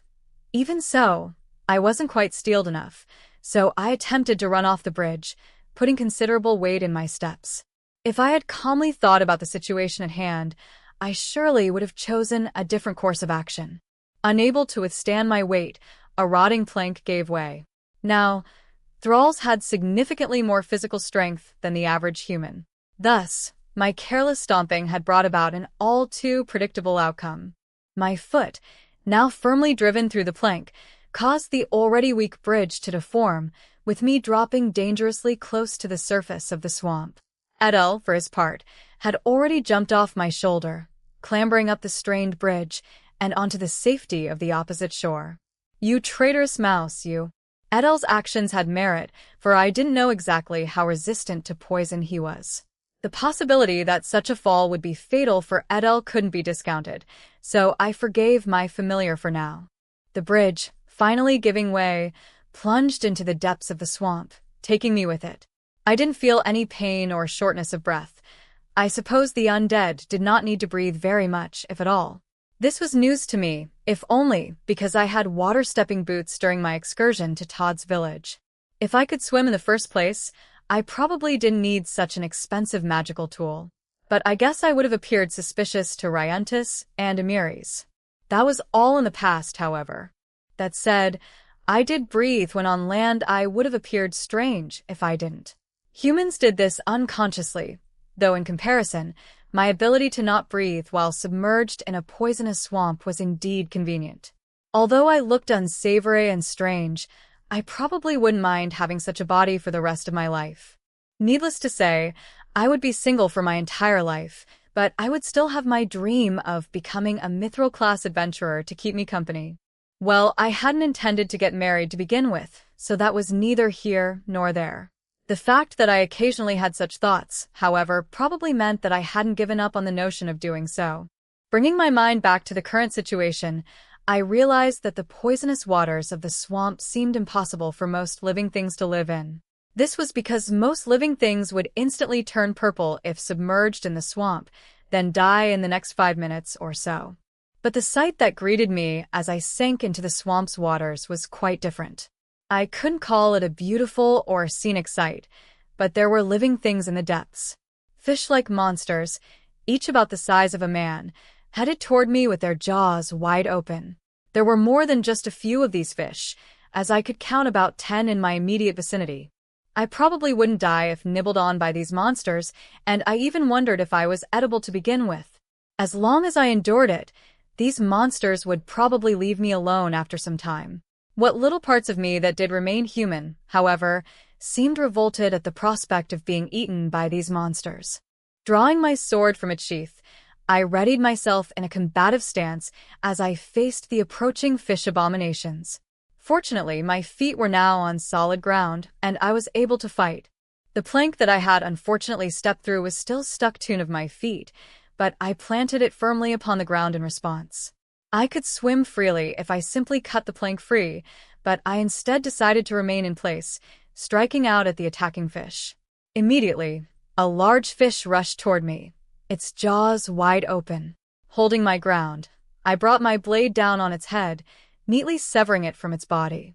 My sword was still sharp enough for my purposes, despite being significantly heavier underwater than on land.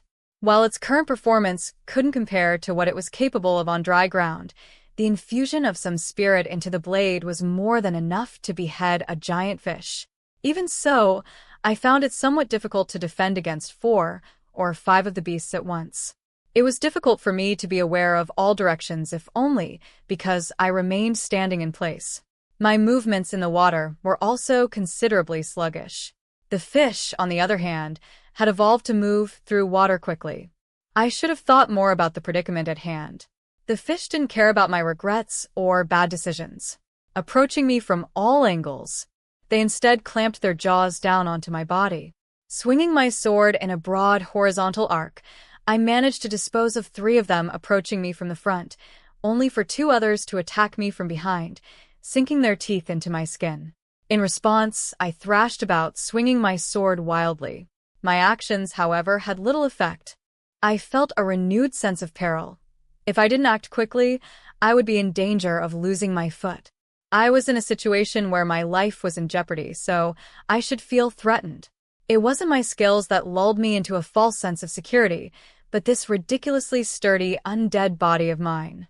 I probably wouldn't die even if my head was removed from my body, and as a result, I no longer had an accurate or reasonable sense of danger, unlike what I had in life. This was most unbecoming. I had to do something about it. Well, after I got myself out of this mess, so I resolved to put up a real fight. No longer maintaining my spirit aura, I instead infused my body with divinity. Divinity went a longer way to strengthening my body. Although a mana-spirit fusion art would have been stronger in this situation, I didn't dare use it while under such strain. If I really had to use it, it would be when my life was truly in danger, as opposed to me facing the loss of a foot. As the divine aura coursed through my body, I felt my movements quicken. As expected, it was now easier for me to move through the water. With renewed strength, I pulled one of my feet away from the offending fish. The other fish still remained resolutely attached, refusing to let go. Was this undead, bony flesh of mine really that delicious? I suppose food was in short supply in the swamp, and it was part of the fish's instincts to not let go once it caught its prey. That was horribly unacceptable to me. I had greater plans in life than rotting away at the bottom of this swamp. With one of my feet now free, I was able to change my orientation. Twisting my torso, I raised my sword high, intending to end this fishy menace once and for all. The trajectory was clear. I would now slay this foot-chomping fish. Just as that thought crossed my mind, however, understanding seemed to dawn upon the fish. Rapidly swimming upward, the fish dragged me along with it, before finally leaping out of the water's surface and hurling me onto dry land. Guh. And with that, my crossing of the swamp was complete, albeit ending with me slamming onto the ground with a pathetic sound. I was completely soaked, poisonous water dripping onto the ground. Surprisingly, my robe remained impossibly dry. A testament to its quality, I suppose. Maybe it was never wet to begin with. This robe was as mysterious as the woman who gave it to me. Turning around this way and that, my eyes came upon a familiar sight. Edel, the very same familiar who abandoned me to my watery grave. You, what are you doing? Edel's face, snout more likely, seemed oddly puffed out. Grabbing him roughly, I opened his mouth with my gloved hands, only to find an assortment of nuts stashed in his cheeks. My familiar left me, its master, to die, deciding instead to gather food from the surroundings. It would seem like Edel had less of a reliance on blood for sustenance when compared to me. But there was also something else that disturbed me, namely, Edel's lack of faith and loyalty. Are the familiars of vampires all this way? But of course, no one could answer my question. Who would I even ask?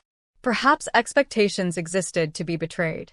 A sudden and blunt observation, and maybe even a tad fatalistic. Quite sad, really. But I wasn't in a situation where I could just lie on the ground and ponder philosophy. Not to say I didn't still feel an overwhelming sense of despair, however, probably because that despair was now standing a short distance away, staring at my drenched figure. With a turtle-like armored shell and 6 powerful legs, it was covered in tough scales, sporting a relatively plain, but still impressive dragon-like body. Its eyes indicated a creature that was more savage than intelligent, the eyes of a beast. Reflected in those eyes was my own image, a weaker organism that would be hunted and consumed. A Tarrasque, the very creature from which this swamp's name was derived from. While I preferred not to have encountered one on my journey, I wasn't surprised that I ended up crossing one's path. Simply put, the dragon blood blossoms that I was looking for only bloomed around trails and areas favored by Tarrasques. Completing my task without ever bumping into one would be difficult, if not impossible. If one had a keen eye for such matters, however, one could identify Tarrasque tracks as well as the territorial markings they left to warn other monsters of their presence. I tried to do the same and then spectacularly failed at my task. What a predicament! Looking at the situation at hand, I had little choice but to fight. If there was any silver lining to this situation, it would be that I was immune to Tarrasque poison. So all I had to do was fight it like a normal monster, presumably leading me to victory. While I wondered if I possessed the necessary skills, the Tarrasque didn't seem keen on my ponderous thoughts. Grua! An ear-splitting, thunderous cry that was no doubt a declaration of hostility. This wasn't what I had planned for at all, but I had no choice but to fight. Drawing my blade, I stood still, facing the Tarrasque. As soon as I braced myself, the beast charged, hurtling toward me at full speed. Given the Tarrasque's size, any normal human hit by such an attack would surely be sent flying or be trampled and crushed underfoot. Needless to say, both these options didn't particularly appeal to me. I held my ground, waiting for an opportunity. Since a Tarrasque was encased in a hard shell and had a long, flexible neck, my strategies were limited. I really only had 2 options open to me. I could either break through its shell with an attack, or send its relatively softer neck flying. To even think of breaking a Tarrasque shell, however, one would have to possess enough strength and skill, as well as a well-forged weapon. Its shell was commonly used as an armor material favored by silver or gold-class adventurers after all. A Tarrasque shell could be turned into quite a respectable material, provided one found an equally respectable blacksmith. Tools and armor produced of this material had immense defensive capabilities. Logically speaking, it would be extremely difficult for me to crack such a shell. There was the option of fusing mana, spirit, and divinity into my blade all at once, though. While that could possibly breach the beast's shell, the consequences of the move backfiring caused me to indefinitely shelve the thought. If I were to carelessly lose my weapon in such a fashion, I would surely lose my life. It would be a last resort, and hopefully one that I didn't have to employ. I decided to go after the beast's neck instead. Jumping up and toward the charging Tarrasque, I landed on its shell, steadying myself and swinging my weapon down upon its neck. That was my intent anyway. Clang.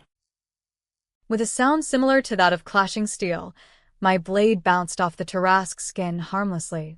The beast, now alerted to my presence on its back, quickly threw itself upon the ground, rolling its large body over in an attempt to dislodge me.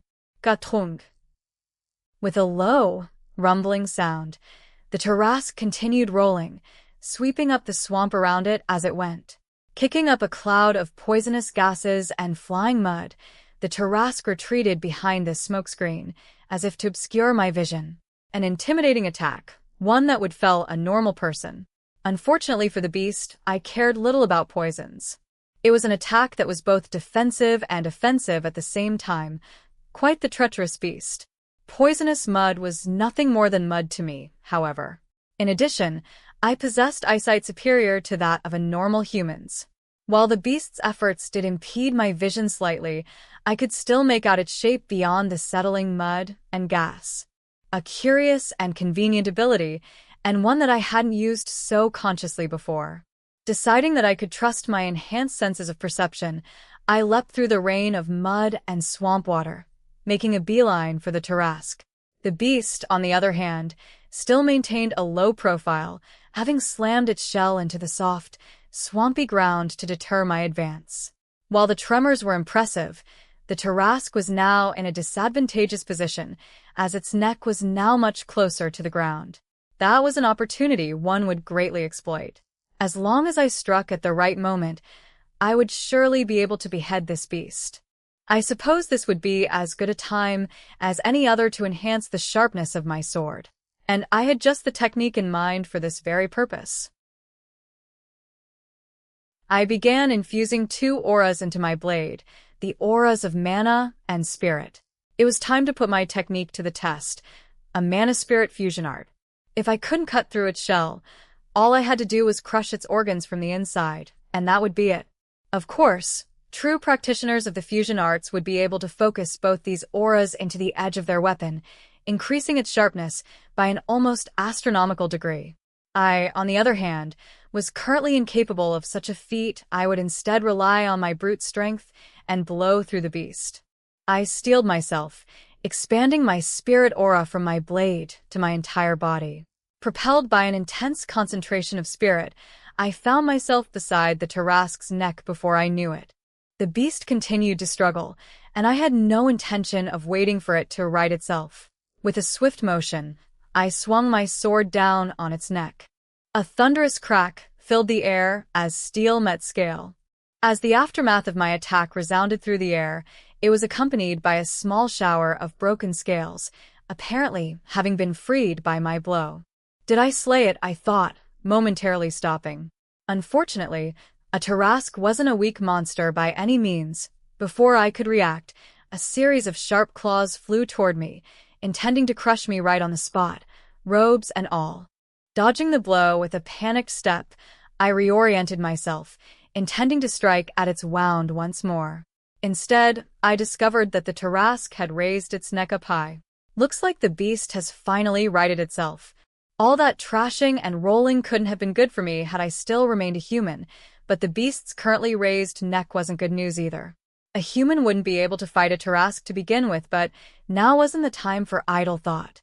With its 6 legs, the beast bore down upon me once more, albeit at a slower speed than before. Already, the Tarrasque was wary of being mounted by me again, truly a fearsome monster. To think that it could learn and adapt in such a short time.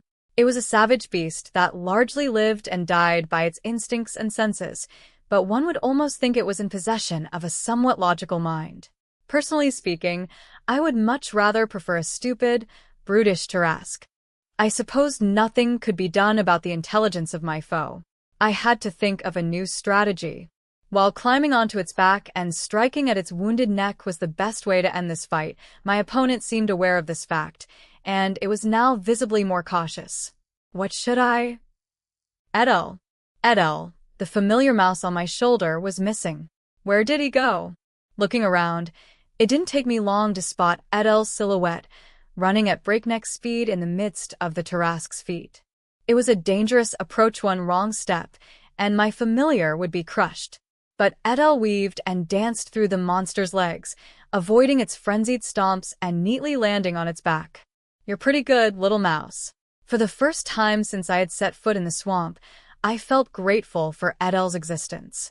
And yet, Edel was still nothing more than a Pucci-Suri, a small, mouse-like monster, compared to the large and ferocious Tarrasque.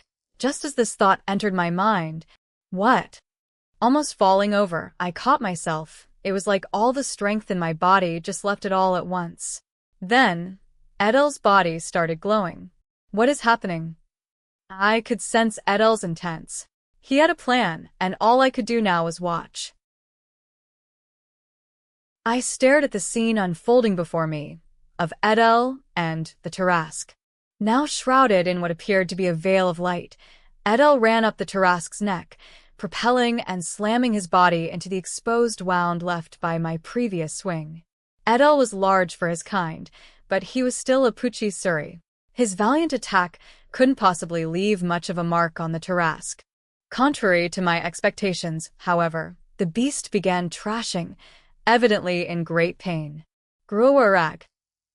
It was a howl of fury at having been injured in the same place twice, and possibly the indignation of having been dealt a blow by something so much smaller than itself.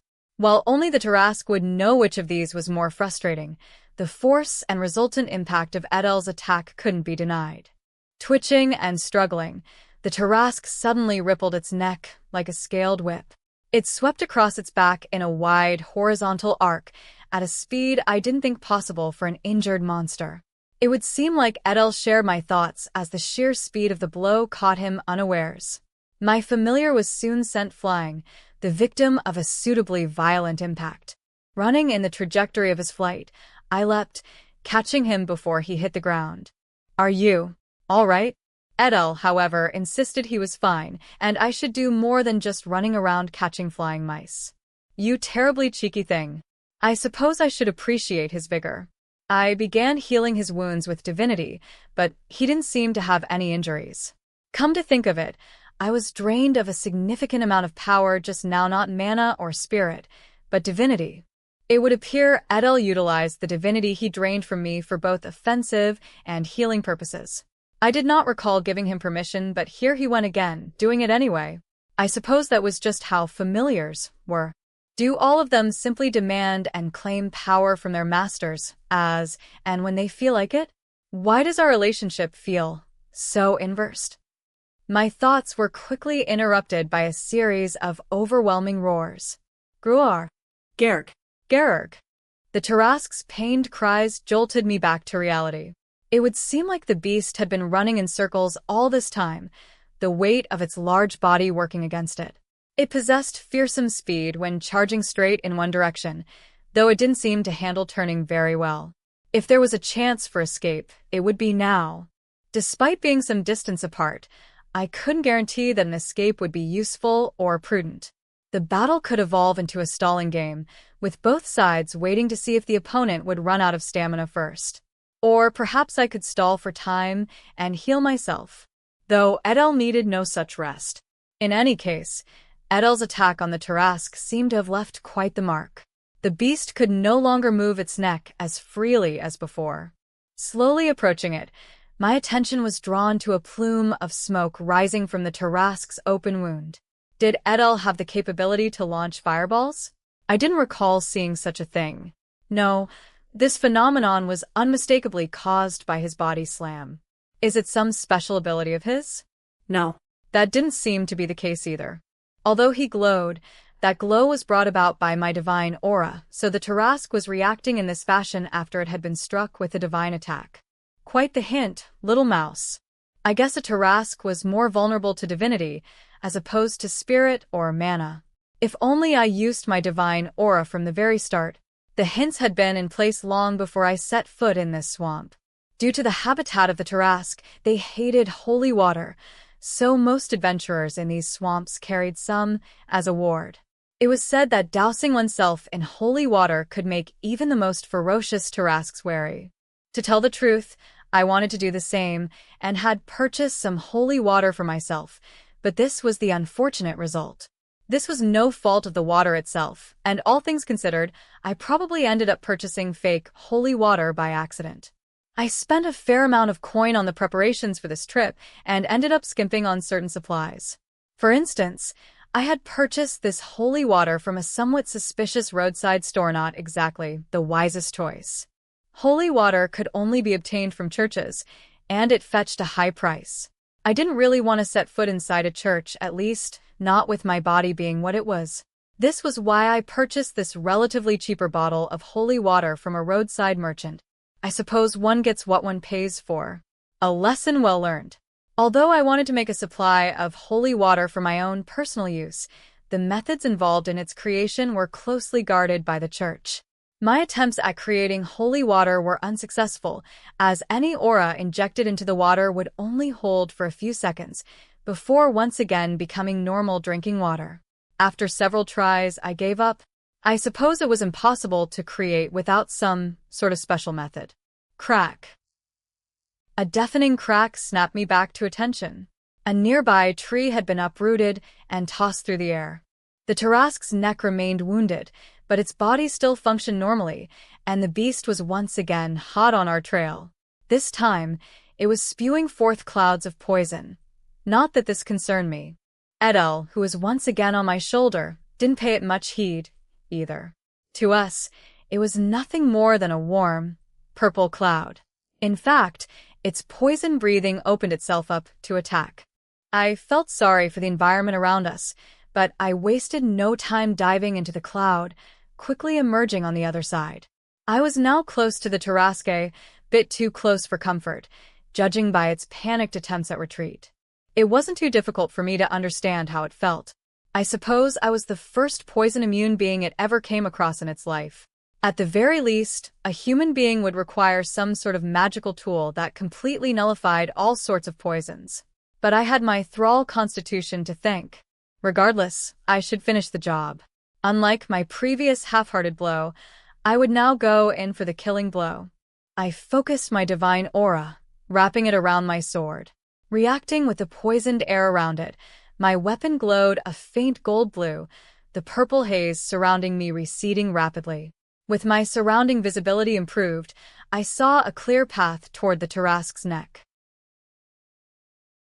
I leaped. With a single, decisive swing, I struck at the Tarrasque's already wounded neck. In the light of my divine aura, the beast's scales melted and distorted. Unlike my attempts at slaying the beast with a mana-spirit fusion art, my divine-infused blade cut through the Tarrasque's flesh without a sound. The resistance its soft flesh offered was much like that of lesser monsters I had encountered. This was an interesting observation. The Tarrasque put up quite a struggle. It intended to break free from the burning blade that was now in the process of removing its head from the rest of its body. But I didn't allow that to happen. With a final burst of strength, I drove my blade into and through the beast's neck, scales, flesh, bone, and all. With a dull thud, the Tarrasque's head fell to the ground. Yet another peal of thunder echoed through the swamp as the beast's gigantic body fell to the ground. Struggling and thrashing for a few brief moments, the body of the headless Tarrasque eventually fell silent. Its snake-like neck, coiled up in agony, was a disgusting sight to behold. To think that something of this size could writhe and squirm in such a fashion, a sight I hope to never see twice. Probably a strange statement for me to be making, given that I had slain the Tarrasque. I didn't really intend to do so in the first place, though. I blame the beast for chasing us down. I won't apologize, monster. Being the beast it was, the Tarrasque held a magic crystal, much like all other monsters. While the position of the crystal varied between monster types, one could usually and safely assume it was near the beast's heart. But for a Tarrasque's crystal, it was buried deep within its shell, and I had no choice but to dig it out. But doing so would take a considerable amount of time, and the swamp of Tarrasque wasn't a place in which one could safely idle. It was almost warranted that another Tarrasque would come trudging along while I set about my dissection work. That was something I had to avoid at all costs. I suppose defeating one more Tarrasque was possible, given that I now knew the weakness of their kind. But I had no way of knowing this until we actually fought. Though I also realized I didn't have much to fear from a Tarrasque. Edel would be able to assist me as well.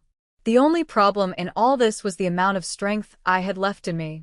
Having used a large amount of divinity, I would be hard-pressed to cut off another Tarrasque's head. To make things worse, I had a considerably smaller reservoir of divinity, at least when compared to that of my mana and spirit. As a result, I often ended up using more of it, and it naturally took longer to recover. I couldn't rely on employing the same techniques over and over again without rest. This was why I was trying to conserve my divinity, and as a result, why I ended up using up most of it. Quite the conundrum. Then shall I give up on the corpse of the Tarrasque and the magic crystal within? No. I could do no such thing. I wouldn't do such a thing. I was incapable of doing such a thing. I was greatly in debt. To make things worse, the orphanage's reward for me retrieving a dragon blood blossom was the princely sum of 1 bronze coin. Despite my debt, however, I made sure to pay out of my own pocket for a very specific item before arriving at the swamp, none other than a magical pouch. I already owned such a pouch myself, but that one was comparatively small, barely able to contain the body of an orc. There was no way it could contain the body of a beast as large as a Tarask. I could just dissect the Tarask and extract the valuable materials in it, but this wasn't a location conducive to such an effort. This was why a large capacity pouch was needed, and why I obtained such an item before my foray into the swamp of Tarask. My justification for obtaining such a pouch ahead of time, however, was much simpler. I had, as of late, taken into account my relatively terrible luck. Who, exactly, could say they were eaten by a legendary dragon and turned into a skeleton merely exploring a beginner's labyrinth? If anything, I came to expect the worst from the world. What, then, would happen if one such as myself ventured into the swamp of Tarask? Against all odds, I would run into a Tarask. Yes, quite the fatalistic vein of thinking, but it appeared that my assumptions and gut feelings were correct. Maybe I obtained some sort of primal instinct after becoming a monster. As it turned out, I had run into a Tarask. I could even say my instinct was reasonably honed. With that being said, this high-capacity magical pouch was just an item I had rented. A given, perhaps, considering such high-quality magical tools were worth their weight in gold. One would even be able to buy a house with the asking price of this bag. Luckily, renting it was possible, as long as one had sufficient amounts of coin. One would think such a valuable item wouldn't be so easily rented out, but they would have to look no further than the guild, from where I rented mine. Should any adventurer be foolish enough to run off with it, the guild's trained retrieval specialists would be after them in an instant. Depending on the value of the tool in question, even gold or platinum-class adventurers would be mobilized for the effort. That meant it would be difficult for any offender to live peacefully no matter the kingdom, which was why thefts of this nature were few and far between. These thefts almost seemed to represent the infinitely dark nature of man, and possibly the world at large. Either way, I was now armed with a means to transport the carcass of the slain Tarask. Its body was a gold mine of materials.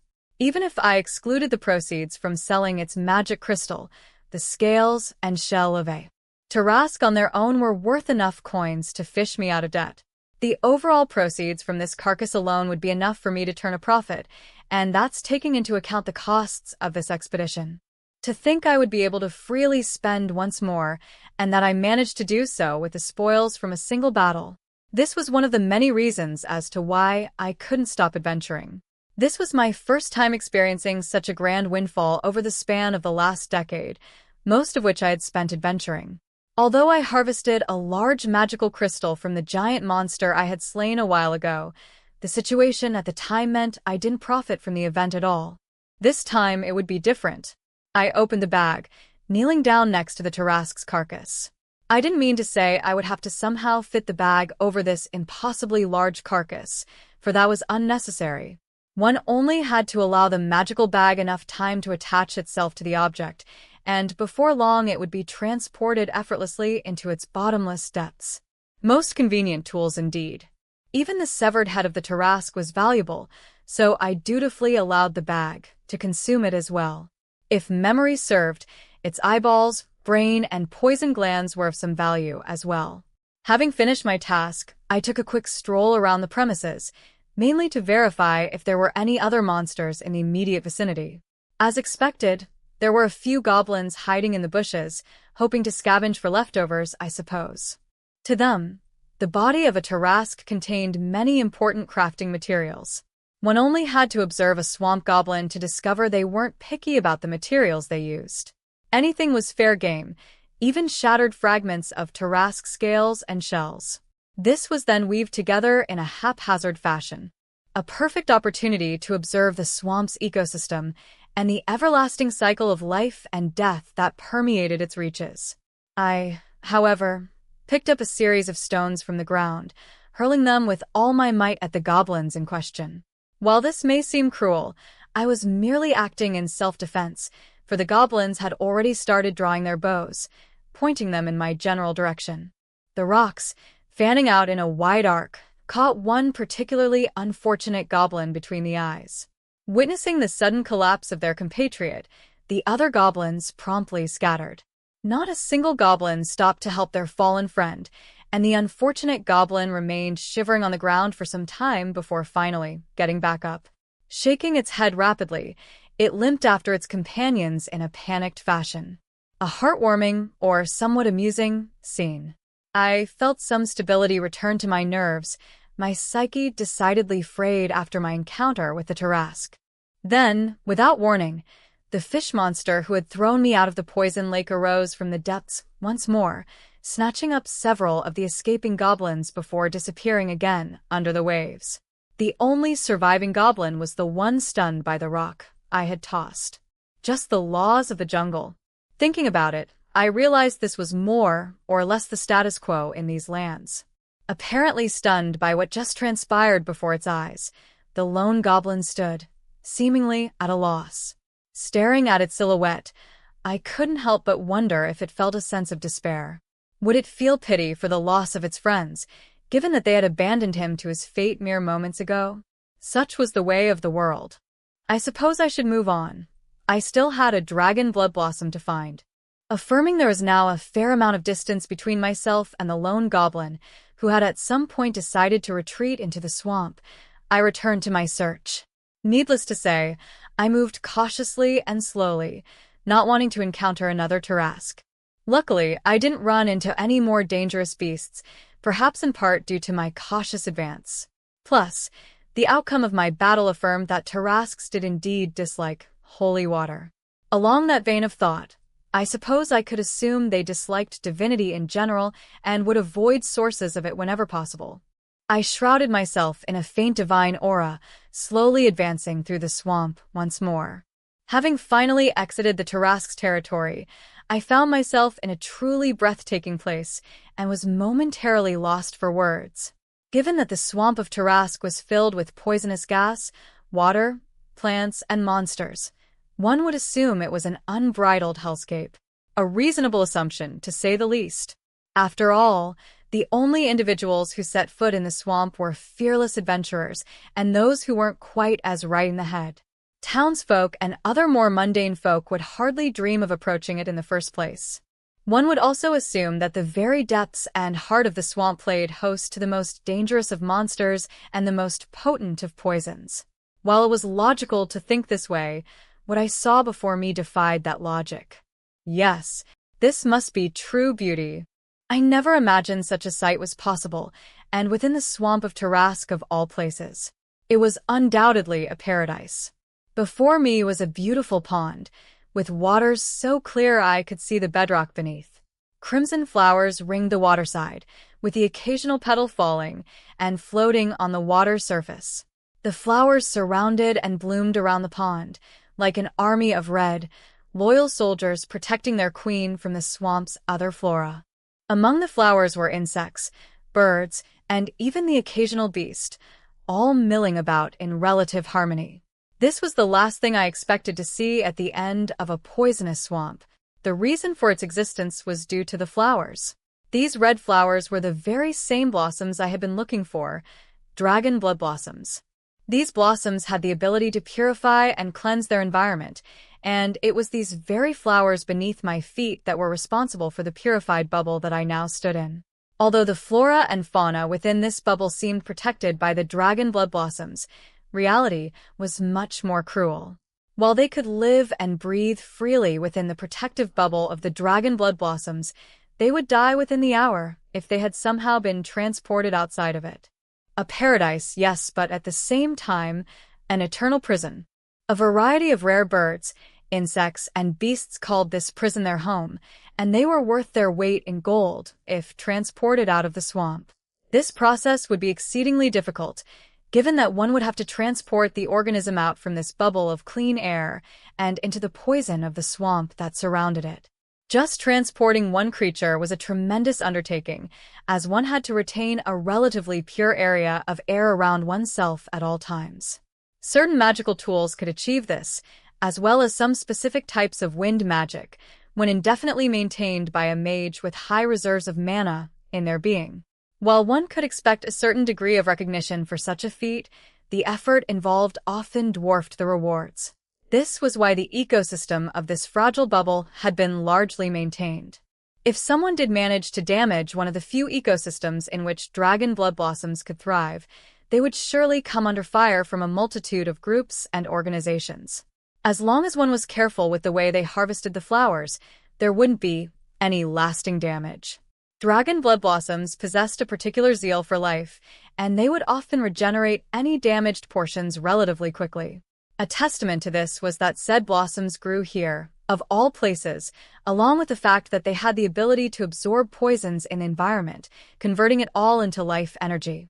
This was most likely why it had taken root here, among the multitude of poisonous gases, beasts, and tarasques.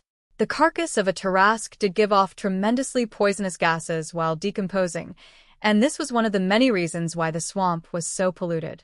This also led to a strange gathering of organisms that fed off the poison, eventually culminating in this strange wonderland amidst the poisonous fog.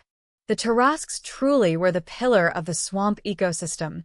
If they didn't exist, neither would these dragon blood blossoms before me. Ironic, considering the legend behind these flowers and the fact tarasques were distant relatives of dragons. Maybe I should return to the task at hand.